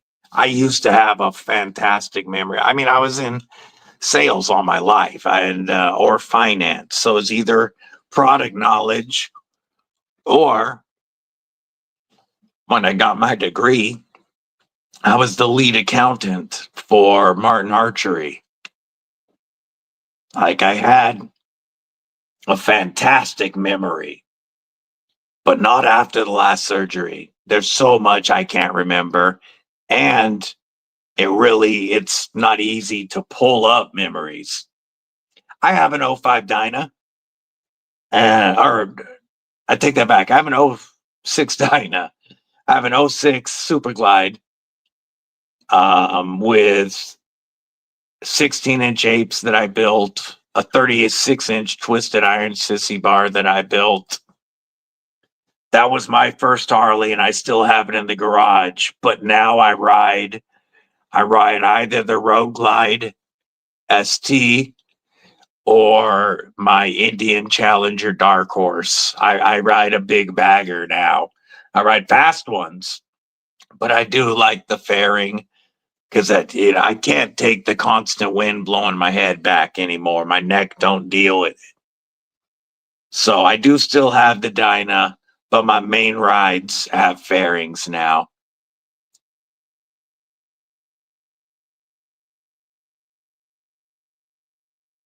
Yeah, that kind of stuff will screw up your memory quick. Hell yeah, Wyoming. Yeah, I got a giant bruise and said done. And Tony said nope.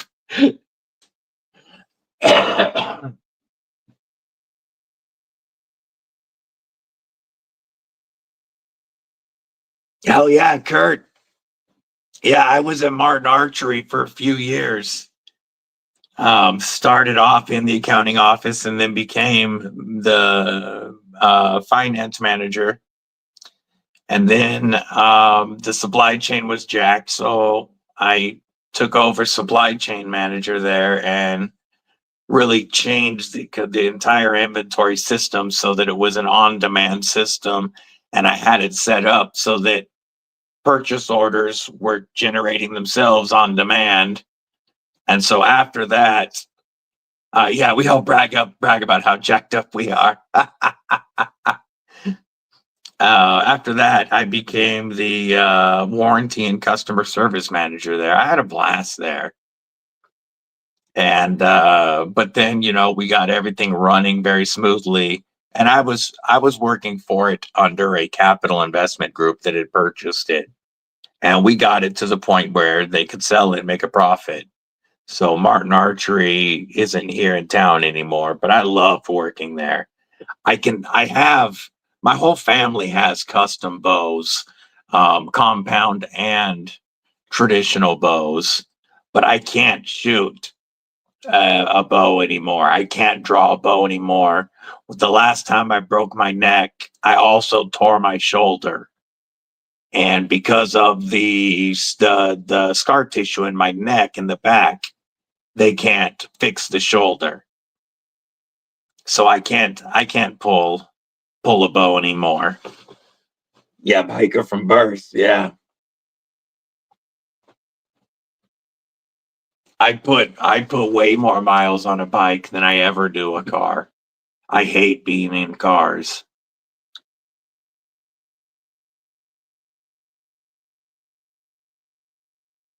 And you're like, man, that's just a bump. Don't take my toy away.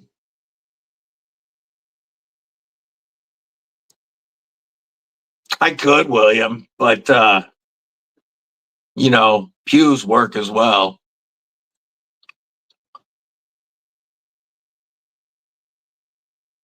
It's easier for me to just mess with a pew now. Yeah, the first 7 years of my club riding life, I rode the Dyna with no windshield and just wore a half bucket helmet with a bandana. And keeping up with baggers in a club on that Dyna for 7 years, yeah, that was a blast. But the first time I got a street glide, I was like, oh yeah, no, I get this pairing thing now. And I've had street glides and then road glide ever since. Now I have the road glide ST, which that's the one designed after the Harley Racing Team road glides. So it's faster. It has smaller saddlebags so that you can lean it over quite a bit further. It corners so insane. And chipped it, or reprogrammed the computer so it's no longer governed. Put a beautiful 2-into-1. Take it easy, MPG. 2-into-1 pipes on it, and that bike pushes 150 with no problems now. And smooth 150. Had it up to 145, yes. Well, I didn't, of course. But the evil homie BDB, when he took it for a ride, he had it up to 145 yesterday. I have to use my my phone for a speedometer past 120 because the stock speedo only goes to 120.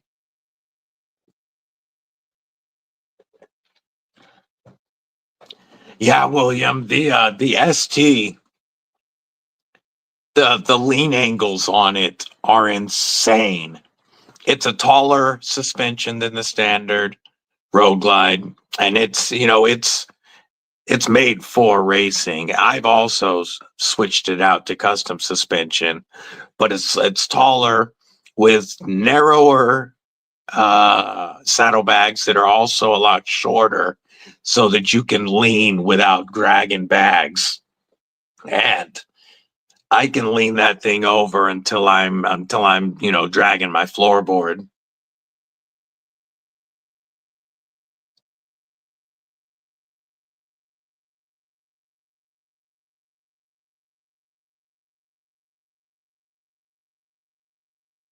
Yeah, I couldn't live without a bike. And now they're finally making some good looking trikes. That Road Glide trike is nice. Whenever I get to the point that I can't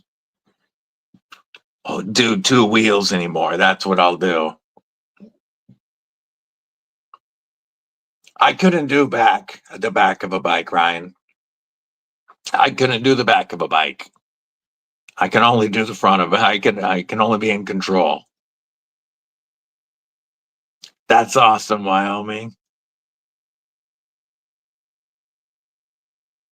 Your mom sounds awesome. That's no fun, Derek. At least I can still see. I'm glad for that. For sure. Yeah, and after becoming disabled, riding's the only time you don't feel it.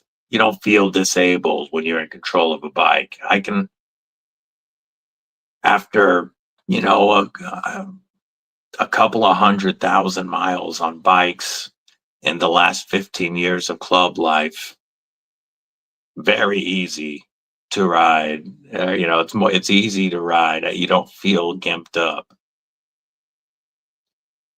There's a lot around South Dakota because of Sturgis. I loved riding in South Dakota, but I went when it wasn't Sturgis because I won't deal with that many people.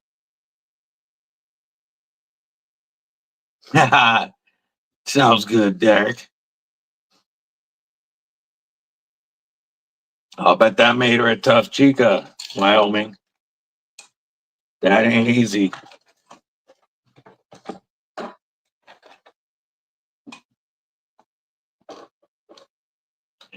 Sidecar. I've always wanted to get a sidecar for my dog, but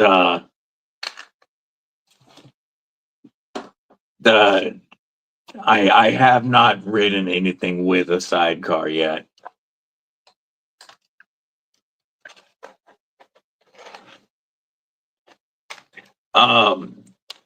Mick, there is a sticker on two of my bikes that say faster than a speeding ticket. And the only reason that those bikes got those stickers is because they outran. That's all I'll say. Evil homie BDB, evil homie BDB don't like pulling over.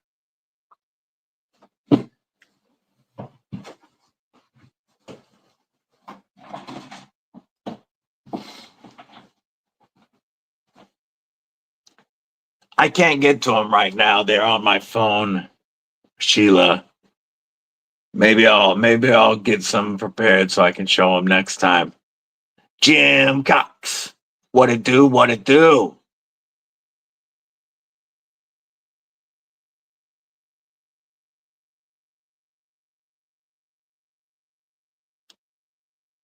Evil homie BDB has fun. And once the bike was ungoverned, there's no reason to pull over.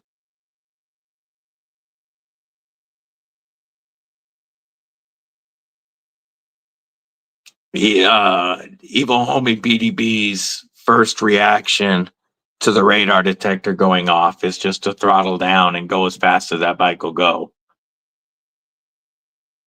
He's got, no, you never know BDB's mind space. He's crazy. Evil Lee, one of your brothers. Oh no! I'm pulled into a dead end. That sucks.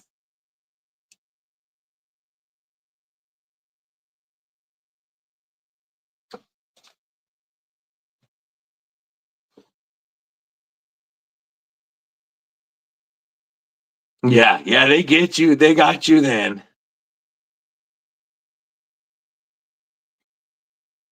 All right, Rolf, you have a good one, homie. Nice, Sheila. That's awesome.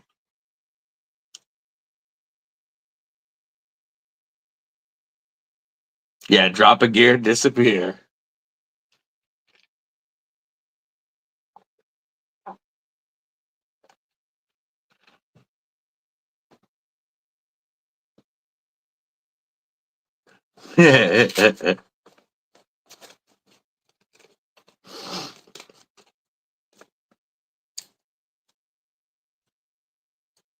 Going through a foot of standing water. Oh no.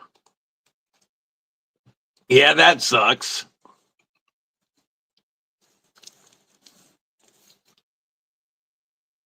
Yeah, for some reason. Hey, Maurice, you ain't the boss of me. If you don't like what we're talking, scroll. Uh, they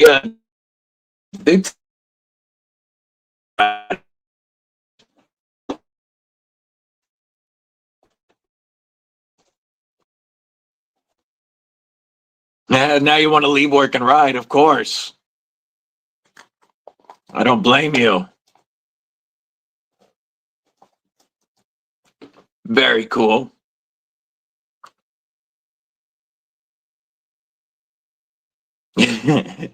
We'll talk about whatever we want to talk about. This is my live. Well, actually, this is the Kripple Krew's live. And the chat goes where it goes. Do we talk about knives? Hell yeah.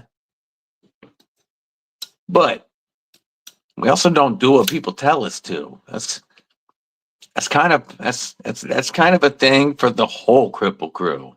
Ain't nobody in here like being told what to do.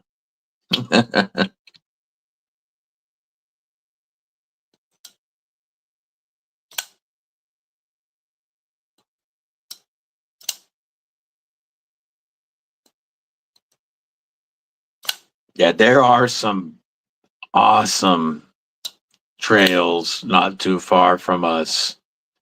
The Devil's Tail is a really good one. That's right. Till we're dead, we gonna ride. Hell yeah, Ron. Love you too, brother.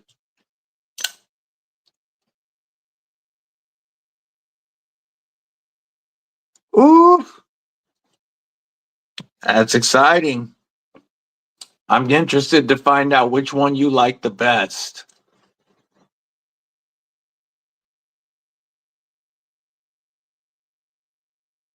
What's up, Scott?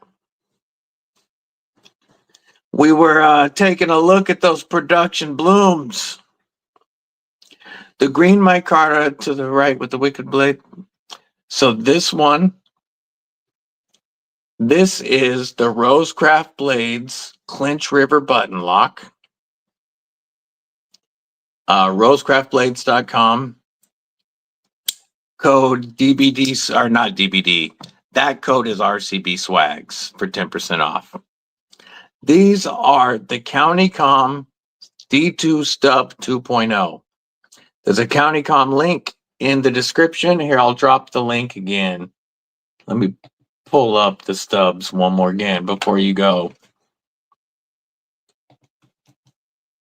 Stub.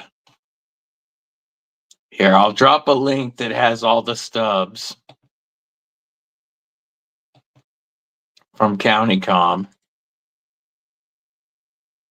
And they're all like $27 after code EDC with DBD. So here is those. The little guys are the D2 Stub 2.0 code EDC with DBD. There you go. There's that link for the stubs, homie. Have a good one, Ryan Brown. Yeah, I am so excited for that production bloom, Scott. I want one of the Ultim ones. We're gonna take a look at those again real quick, folks. We're gonna go Inception mode for a second. And look at Scott's first production knife. So freaking awesome. I'm so excited for him. Black micarta. Blue micarta. Just looking good. Or, you know me, I'm going to get that Ultim version.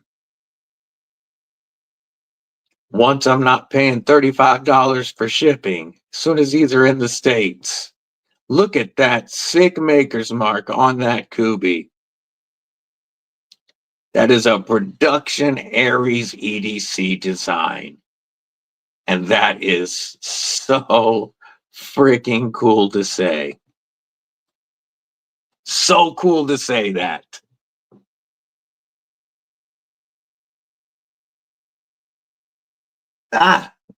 No, dude, man, not everybody rides motorcycles.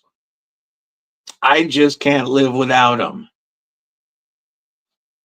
Yeah, I want that Ultim Bloom. That is so wicked cool.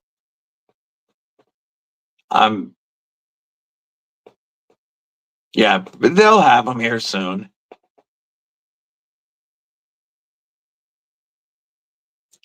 And yeah, I'll definitely end up getting me a Ultim production Bloom, even though I'm still going to get a Bloom clip from Aries in the future. I want the production Bloom. I want his first production knife.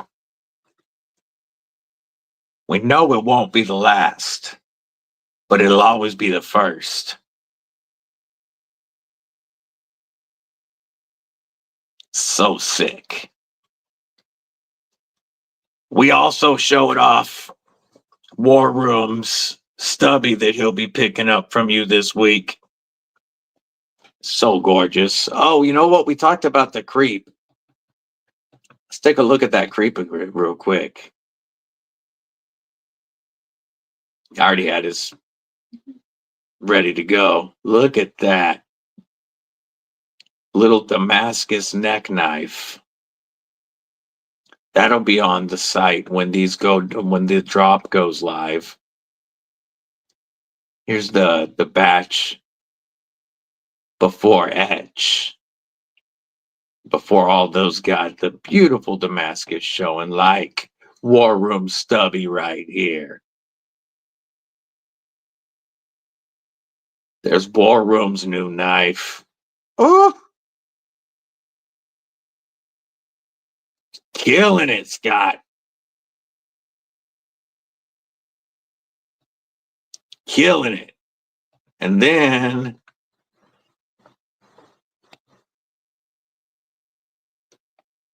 now we got a production knife.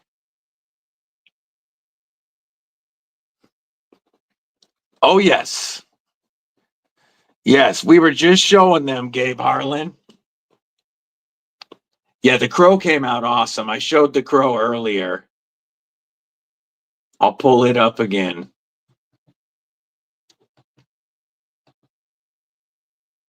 This is the Crow that is going to be available when the drop goes live.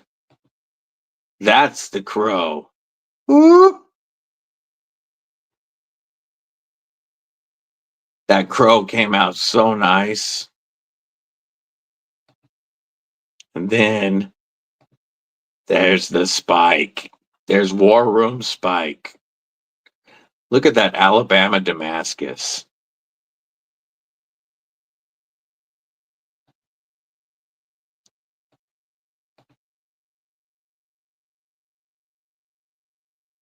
Yeah, there was a Spike and a Crow that I just showed, Ron Dobbins. The War Room is getting the Spike. The Crow is not spoken for. And Gabe, I'll present this again because we were just looking at those. Go Inception. Here's that Ultim Bloom.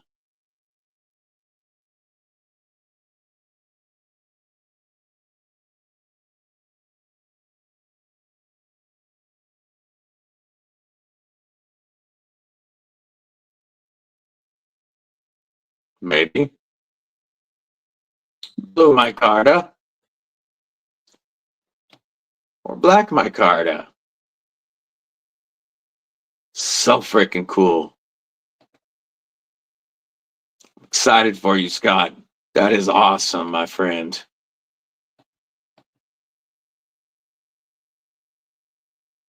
Yeah, I cannot wait to get an Ultim Bloom. You know, I love me my Spike Lagatha. She has been the only knife on my belt since I got her.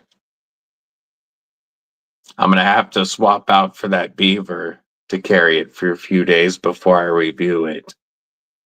But Lagatha has lived on my belt. In G10 and not micarta.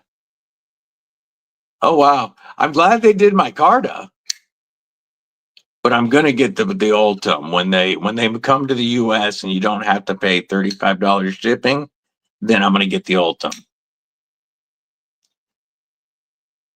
Knives don't get a permanent spot in my rotation. But no matter what else I've carried since these knives came in, they've both been on me. Lagatha has been on my belt with the handle right in front of my belt buckle.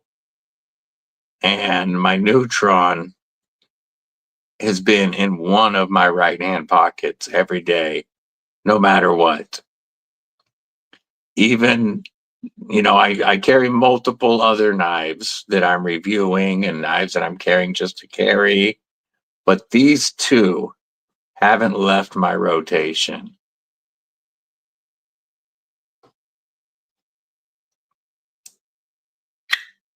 Yeah, the micarta is going to feel so good on those compared to G10. It's awesome.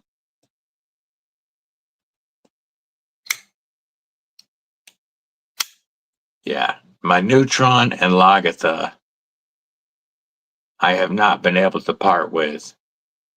Yo, what it do, be shady? Good to see you, brethren. Hope your day is going well.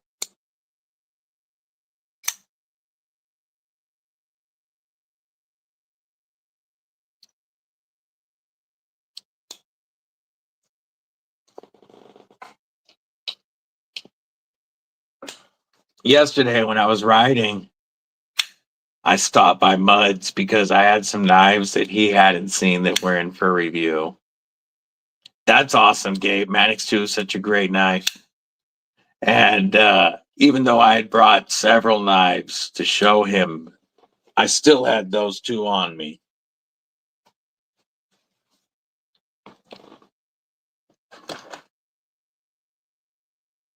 I'll show you. It's got one of Aries Taco Kydex sheaths, and he puts pull the dot straps on them. I love the pull the dot straps because I just throw this on my belt, and as you saw, you can pop it right off your belt. I didn't have to take my belt off to get this off and show you. And it puts the handle right in front of my belt buckle, so the Lagatha is always ready. And then she's got a custom glow carbon fiber and glow material bead from Aries. Let's see if we can get some of that glow to shine real quick. Do a flashlight on it for a minute.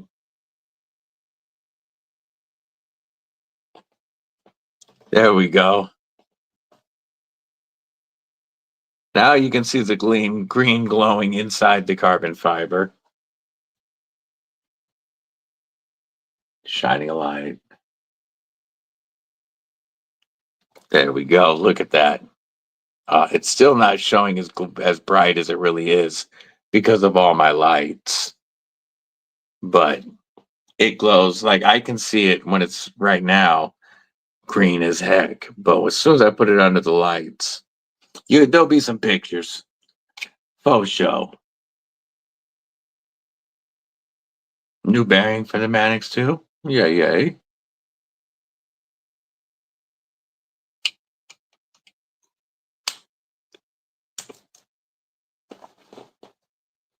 Speaking of new bearings, I can tell Lefty really likes this Remet RTB because he put skips in it.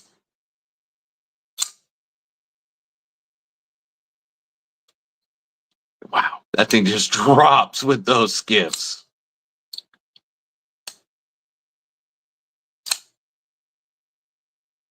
Yeah, I love Lagada, Ron.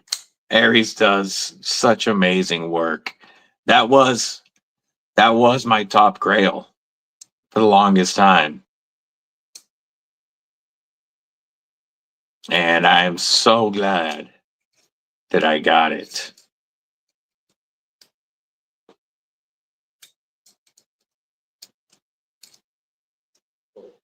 Yeah, be shady about to do that post-game celebration here soon.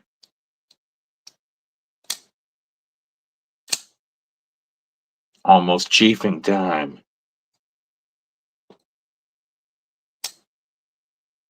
Chris Lopez. Good to see you, homie.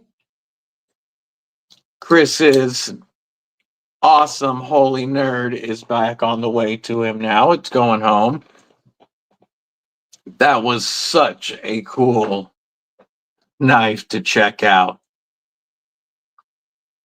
It is definitely made it to my my wish list. I used to think that the nerd was too small for me from the pictures and stuff that I had seen, and I didn't actually want a nerd. Now that I have handled and used it, it's my top 5th pocket knife that I want right now. Anthony Lewis, what's up? Oh, hey, and don't ever worry about asking questions, homie. That's what this is. That's what this is for. Well, we all are, Gabe. It's just that B Shady's having to wait until he's off that work thing. Yeah, always you can always ask questions here, man. Most of the time, well, for one, they're for good looks. You know, they're to add a little flair and style to your knife. But what it really helps is when you're pulling this out of a sheath, it gives you something extra that you're not going to slide past.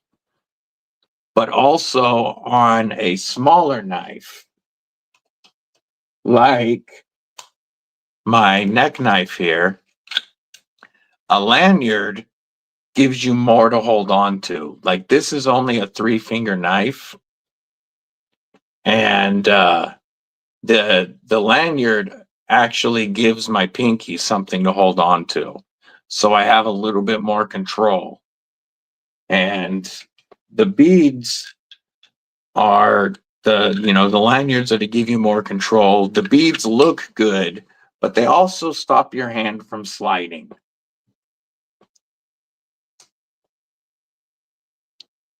Well, I know you did before work and during lunch.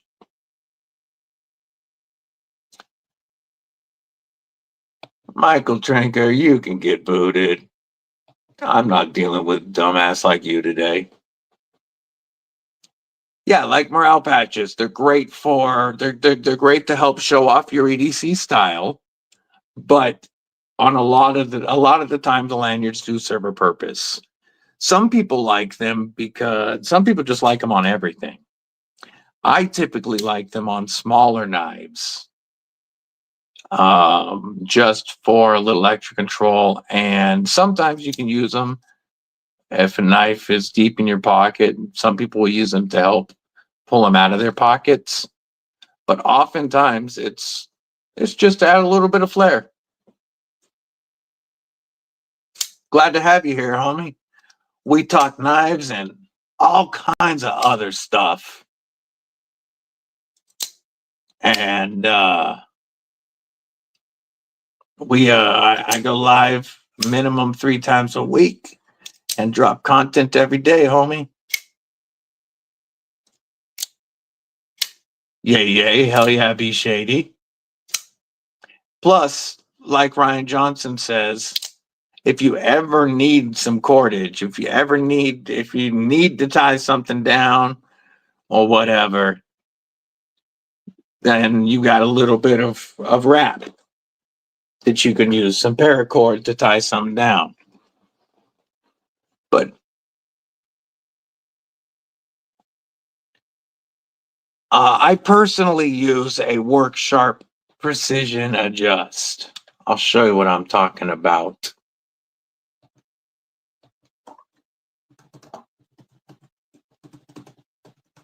I'm pulling it up. I want the Pro, but I don't have the Pro yet. But this is the knife sharpener that I use. I'll share my screen real quick. It's not expensive at all, and you can upgrade later to the if you want the other stuff from the Pro. Okay, I don't want that. Where's the X? Why would you scroll? Scroll. There it is, X. This is the Work Sharp Precision Adjust. You clamp the knife in right here, and you set your angle, and then you just use the arm to sharpen. And it comes with 2 diamond stones and a ceramic. Now they have the Work Sharp Pro, or you can later on, if you like that, this is what I'm going to do. I'm going to buy this upgrade kit that has a lot more stones and rods for different sharpening grits. Or if you know you're just going to get that, they do have the Pro version already set up. Did I go past it? I did. The professional version is $300, but that's a bit pricey for me. I rocked this guy for $70, and later on I'll do the upgrade kit. But there's so many different options to use. That's just what I personally use.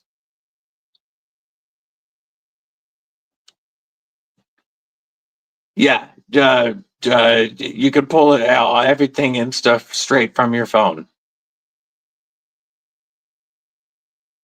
Yeah, that's what I use, Ron. Yeah, if you strop often enough, you don't have to sharpen very frequently. The cheap version of the Work Sharp works pretty well for me.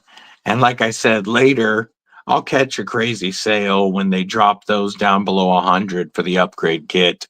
And I will upgrade later. But the $300 one was a little much for me. That $70 one gets the job done really well.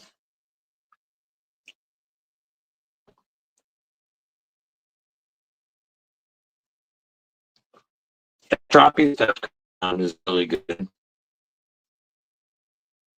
You can get some awesome diamond emulsions from Icy Lace. I just got a new one, Rob, that I'm going to try out that I haven't put any compound on yet because I just got it. But this is the one from North Mountain Blade. It's a paddle with dual leather pads. Looks like I'm going robo for a second. Get out of the robo. Anyway, I've got dual leather pads on this. They're not very thick, but this is just a strop from North Mountain Blade. I think they're under $20. They gave this one to me, and I'm going to put some compound on it and give it a shot.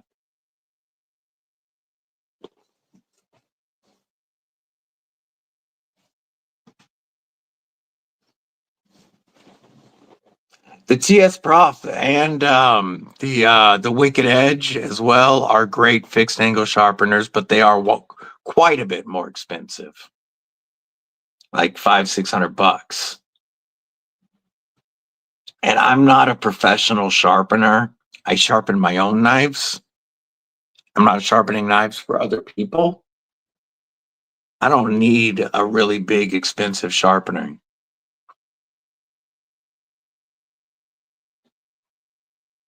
There are so many amazing knife steels that as long as they got a great heat treatment from a good company, I'm really not a steel snob. Like, is it awesome to have S90V in this for the edge retention? Yeah, it's wicked. Is it cool to have M390 here? Oh yeah, it is. But this D2 knife I love as well. And I carry D2 quite a bit. If you need stainless, there's plenty of great stainless steels. 14C 28N can do just fine for you. If you don't need stainless, D2 does great for me, and it's semi-stainless.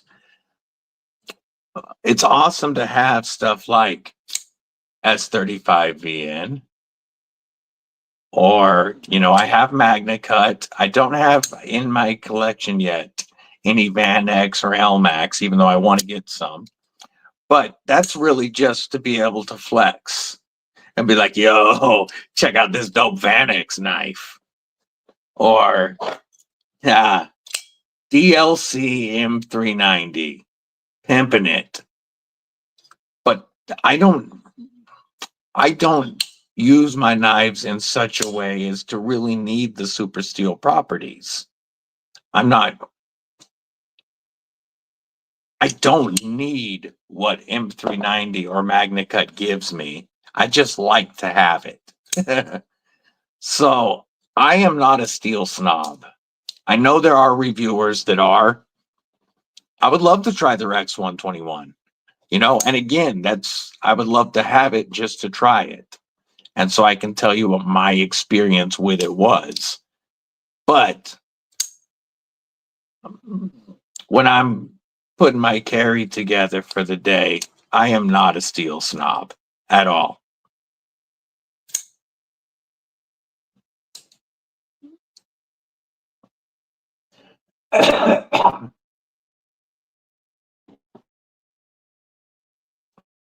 Agree, and heat treat play just as much or more of an important factor into the knife that I like a good knife. I'm not picky on steel. What's up, Dwayne Letterman? How are you doing? Now, do I think the steel to me is more important at price. Like, as long as it's priced well for the steel it has, I'm fine with it. You know, I don't like Nitro V and G10 for $90. I think that's overpriced. But this knife with Nitro V and G10, I would have no problems with if this was a $65 knife. You know, I would have, it's not in it that I have an issue with the steel, it's that I have an issue with this price for the steel. Yeah, the QC, that I do really want to try some of the quiet carry, pretty much rust proof stuff. Because when I'm riding in the rain, that's when I, you know, start deciding which knife I'm going to carry. And that's when steel does play a little bit more of a factor into my decision. You know, I go with Ultim and something stainless typically when I'm going to ride in crap weather. That's what I prefer to carry. Ultim and S90V. Where did I put it? I just had it out. Oh, right here. Ultimate 20 CV. That's the kind of stuff I carry in the rain. Yeah, I hear you, Be Shady. Now, I will, like, I'll decide that I'm gonna carry all 20 CV on a day just because, and I'll grab a bunch of 20 CV knives to pair together or something like that, you know, sometimes. But it's not because of steel snob. It's just because I have those knives and decided to carry them together. Yeah, well, the stuff that I carry the most when I'm riding is Ultim and stainless steel. I do have some Ultim and D2 knives. I don't tend to carry those when I'm riding. I don't carry anything with wood scales when I'm riding.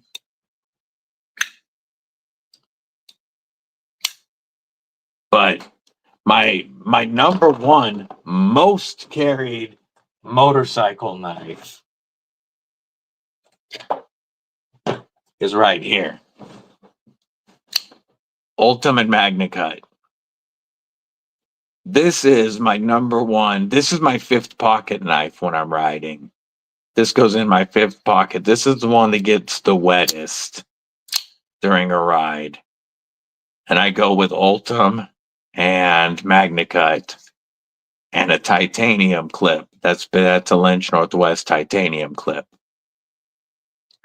So that's my number one bike knife because material wise, I can go through any weather with this knife.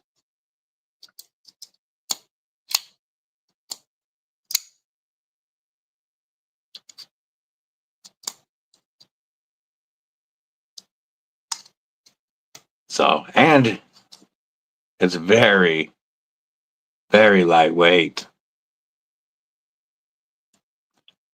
This is my number one bike knife.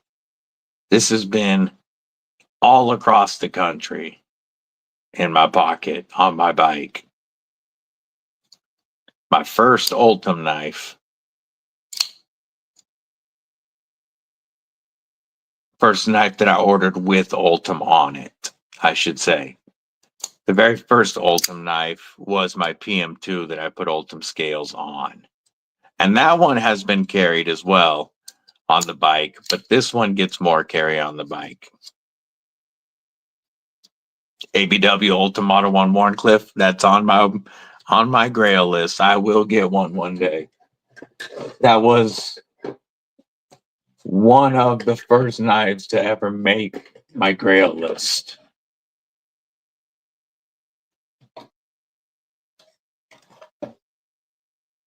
But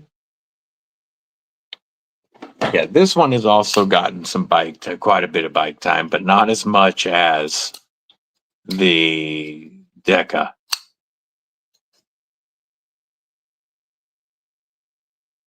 But again, Ultim, and even though it doesn't matter because it has a DLC coating, a stainless steel S45VN. Now, like, I wouldn't care if this was M4 because it's got Spyderco's DLC. But stainless and DLC is even more protection. Always have a fixie as well. Always. This one or the Ultim one that I just set down, EP. If you're talking about the Civivi, then this is the Civivi Bofase. Skeletonized aluminum liners with G10 overlay. It is over 8 inches and weighs almost nothing. Full choke up spot, full finger choil. Wicked looking, but so easy to carry. It's so light it disappears on you. Civivi Bofase. This thing is wicked cool.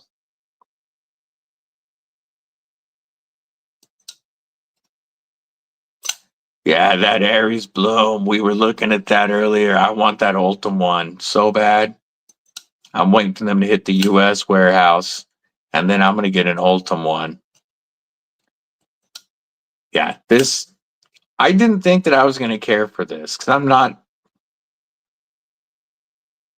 big into like speed holes and stuff like that. But this just feels like nothing. And you have an 8-inch knife. It's a killer carry. Flipper, of course, feels great because it's a Civivi. You can reverse flick off of whichever hole you choose. Fantastic action. Trippy cool knife. The fixie that's probably been in the most states with me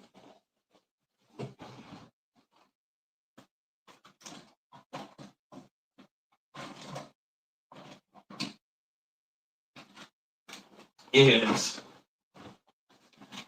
my Dust Devil. This is my most carried riding fixie for the same reason as I said before. Ultim and a stainless steel. So I've got Ultim and 14C here. And a great fixie for different knife tasks. The dude bidet. Yeah, I'm not big into speed holes, Ron. But, which is funny because I like seeing the liners, skeletonized liners through my Ultim. But on the actual scales themselves, I'm not a fan of speed holes at all. But yeah, this is my number one riding fixie. Later, Shady.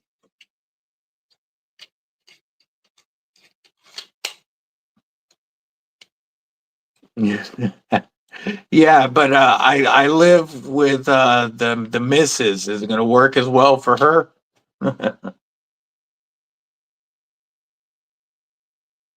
Yeah, I'm a big fan of the Kubi Dust Devil. Lagatha will get a lot of the road time now. Even though it's not Ultim, this Micarta and AEBL, I'm not worried about. Especially if it, before we get to rainy season again, I'll wax that up a bit. But Lagatha is going to get some time now. Another one that I have carried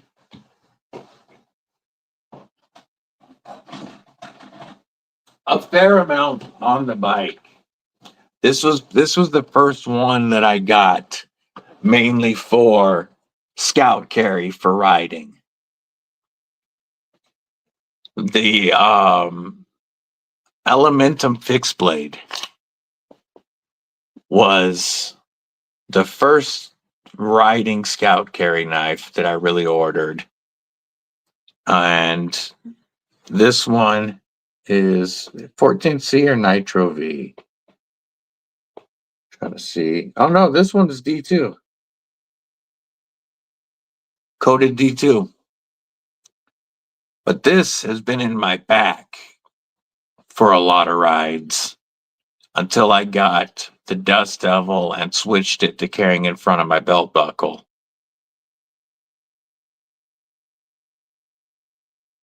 A male side and a female side. Yeah, the Elementum fixed blade was a very good riding knife for me. I have not carried it nearly as much since getting other fixies, but it did serve its time. Man, it's 71 here right now, Ron Dobbins. I'm gonna be going for a ride in a bit. Got the bike up to 145 yesterday, and it felt so good. Or well, BDB said he got it up to 145. You know, when I rode, I kept it under the speed limit.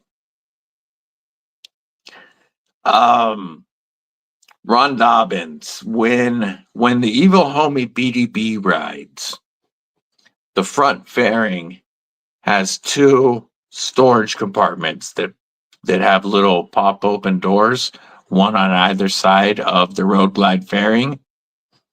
There is a blade in the right hand side, and I think BDB sometimes considers rocking a nail gun in the caliber of 357 in the left cubby. You know, in case he has to put up any drywall.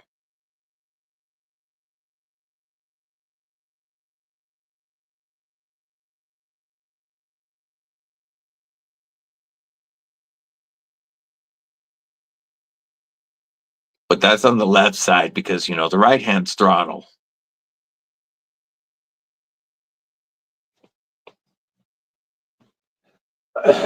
I'm going to let the dogs in and grab water. I will be right back.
What's up, buddy? I'm back. I'm back. Yeah, one that I Ultim G-Shock. What Ultim G-Shock?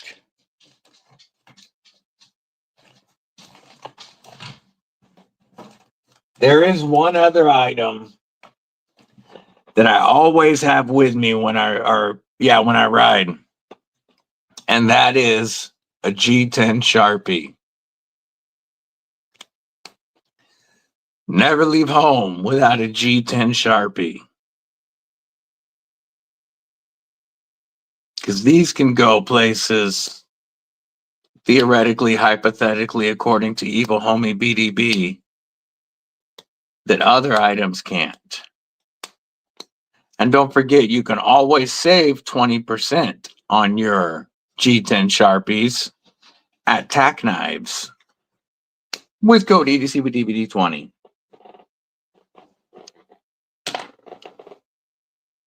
That would be, I want an Ultim G-Shock watch. Gabe, you have me on Instagram, I believe. Will you send me a picture of that? I want to see it.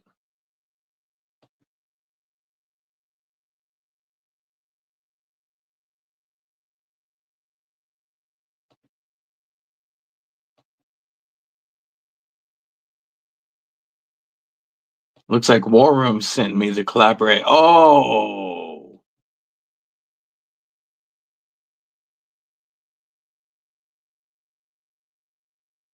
look at these. These are knives that Aries in Aries pattern with Corey's wicked grind on them. Look at those crazy hollows and then flat grind out at the tip. Wow. That hollow section is going to be so crazy sharp. Kilalamus, member Kripple Krew Inc. What it do? Yeah, you're late. That's okay. The fine's only $10 today.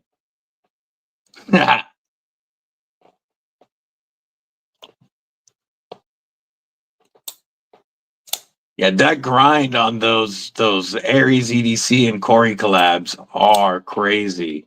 I'll take a look at that right now. Let's see.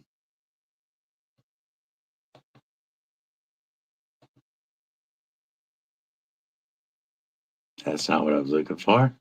There it is. Yo, that's freaking dope. I gotta show that.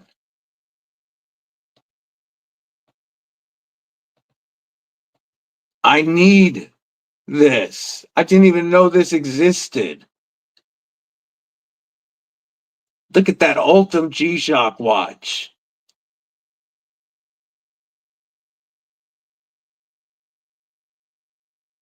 That is dope. Where'd you get that? One of my favorites right here, this Warncliffe by Aries EDC. Lagatha. I love this fixed blade. Lives on my belt with the handle right in front of my belt buckle. I love Warncliffe blades. This was handmade by Aries EDC. We are AEBL steel at 61.5 HRC. Burlap micarta with brass pins. Just love it. Perfect 4-finger grip. Great utility knife. Just an all-around EDC fixie. That lives on my belt. Gabe, where did you pick that watch up? And I gotta ask, how much was it?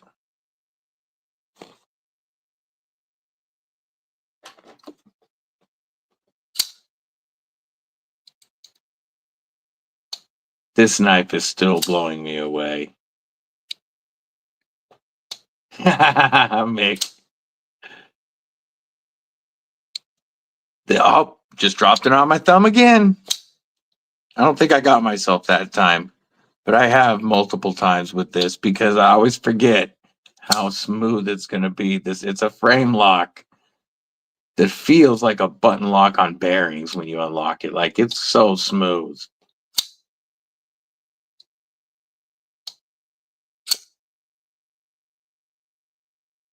Yeah, I need to know more. I need to find that watch. I wonder how much you paid for that thing.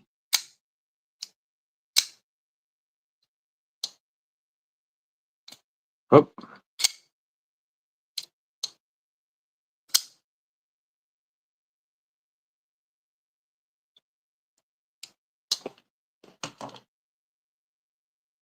I'll tell you another one that's really fun that's about to leave.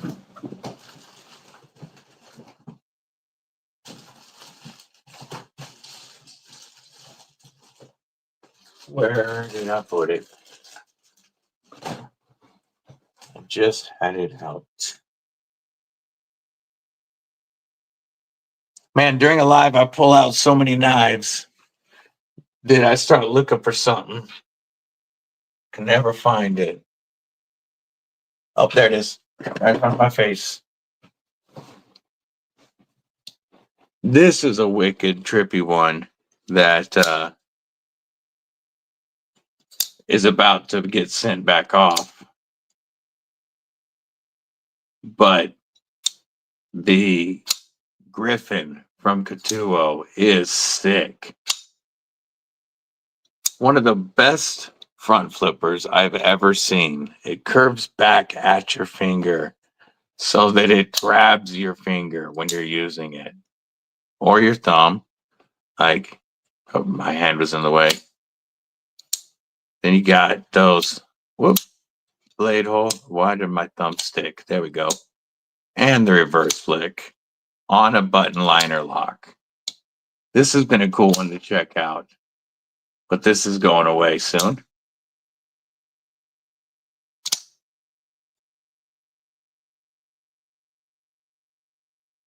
And Griffin's been a cool knife to check out. But I do like the Katuo Triad even better. Listen to that thwack.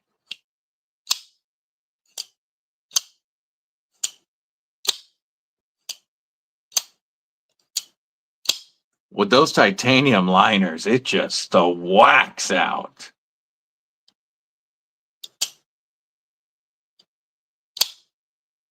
Yeah, more companies need to use that curve on the front flipper, for sure.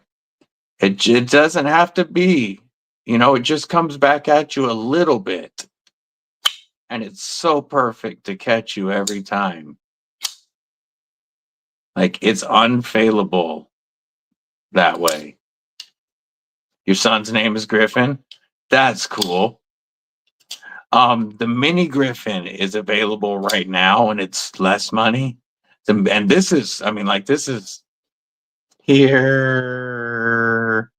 Where'd I just put you? Right in front of me.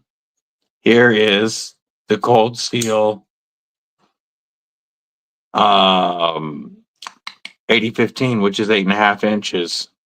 And this is almost as long as the 8015. That's butt to butt. So the mini Griffin is still over 7 inches. The mini Griffin is still a full-size EDC. And being smaller, it would be even easier to activate that thumb stud or that front flipper.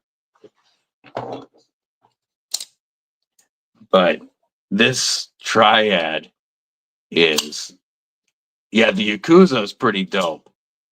That one's a bolster lock.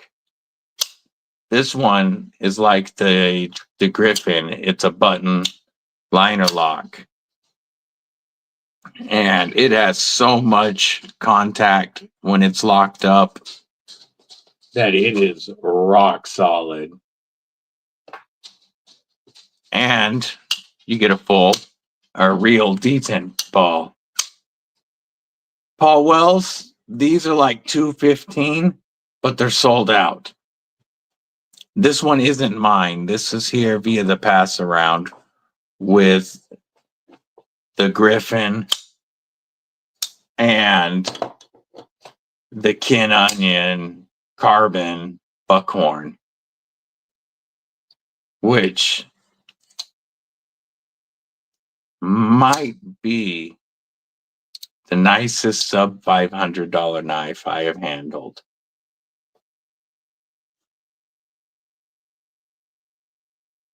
This is what, $359 retail, but $275 on their website. And just insane. Trouble Bunny, member Kripple Krew Wink. What's up, sis? Hope you're doing well today. I think Gabe stepped away because he's not answering about that G-Shock.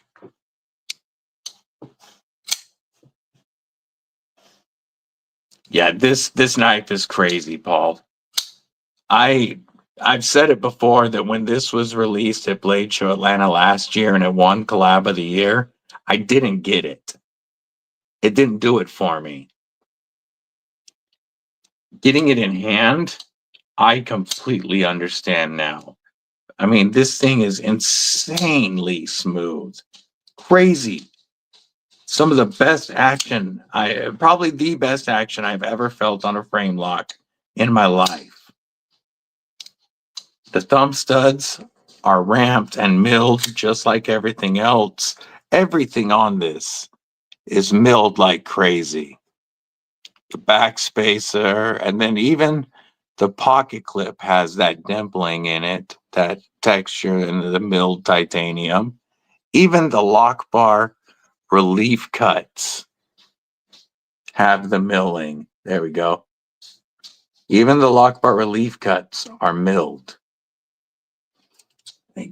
And then it was right around $100. That's not bad at all.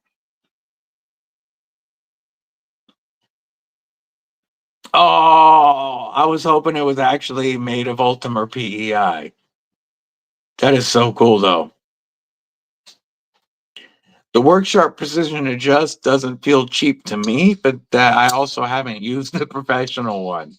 So it was the one I started with, so it doesn't feel cheap to me. Grizzle Bear, remember Kripple Krew Inc? What it do?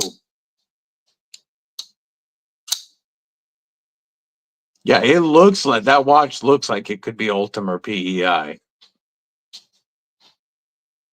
I love that your pivot looks like the back of a shell casing. It's got this hourglass sculpting and contouring that is just crazy. The amount of tooling that they had to go through producing these is crazy. Because they would have chewed up some tooling, milling all of these out.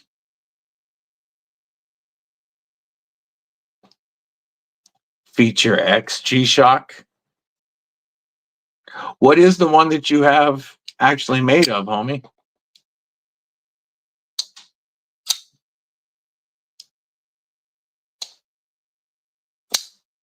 Is it like a yellow acrylic?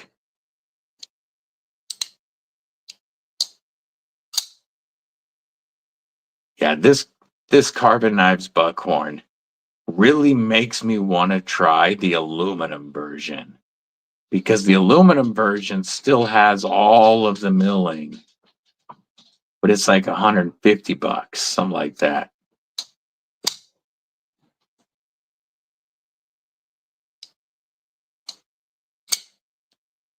Yeah, this is, oh, it feels so good in hand. It doesn't feel like such as big of a knife as it is. Here's the 8015 again. And we are almost as big as an 8015. But so much more nimble. It's just light and nimble. Hard to show under the camera, but it's just beautiful. Had a knife accident last year. Now you like knives way more. You know, when a knife claims me is when I know it's mine. That's when it's blooded me. And because then we are bonded. Lagatha bonded with me live on camera. Some knives definitely get you worse than others.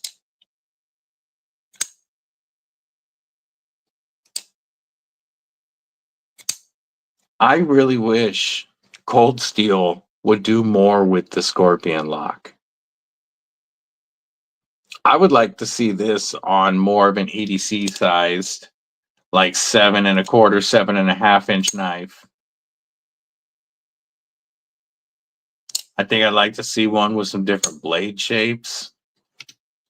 But if they did 15s, like a 15.5, like they do the 20.5, if they did a 15.5 with the Scorpion lock, oh man, I can't imagine why they haven't already. Such a strong and awesome lock. Almost lost your pinky. That's okay. Almost doesn't count.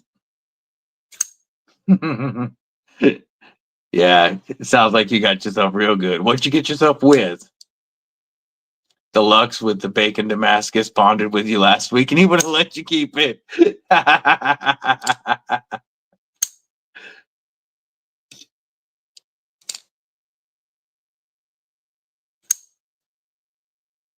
Yeah, the whole time I had Garrett's Aries Custom Cardinal XL here for review. He kept telling me, I don't care if you cut yourself with it, you can't keep it. Take it easy, Ron Dobbins. I'm about to shut this down anyway. I've been going for a little over 3 hours now. My throat is pretty raw, folks. As always, I appreciate y'all spending some of your day with me. Best part of my week is kicking it with the Kripple Krew. Always have a good time. We'll be live again Thursday night with Thursday Night Talks with War Room. And he and I will be live at 5 p.m. Pacific, 8 p.m. Eastern. Next video review to drop will be the Artisan Clio.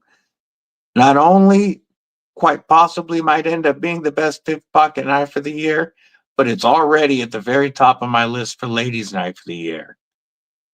That's coming out next. Todd Carr, appreciate you lurking, homie. 8 stitches. Yeah, I bet you still feel that when it gets cold enough. Yeah, check us out on Thursday night. Stay tuned for the Artisan Clio review to drop today. I hope everybody has a killer day.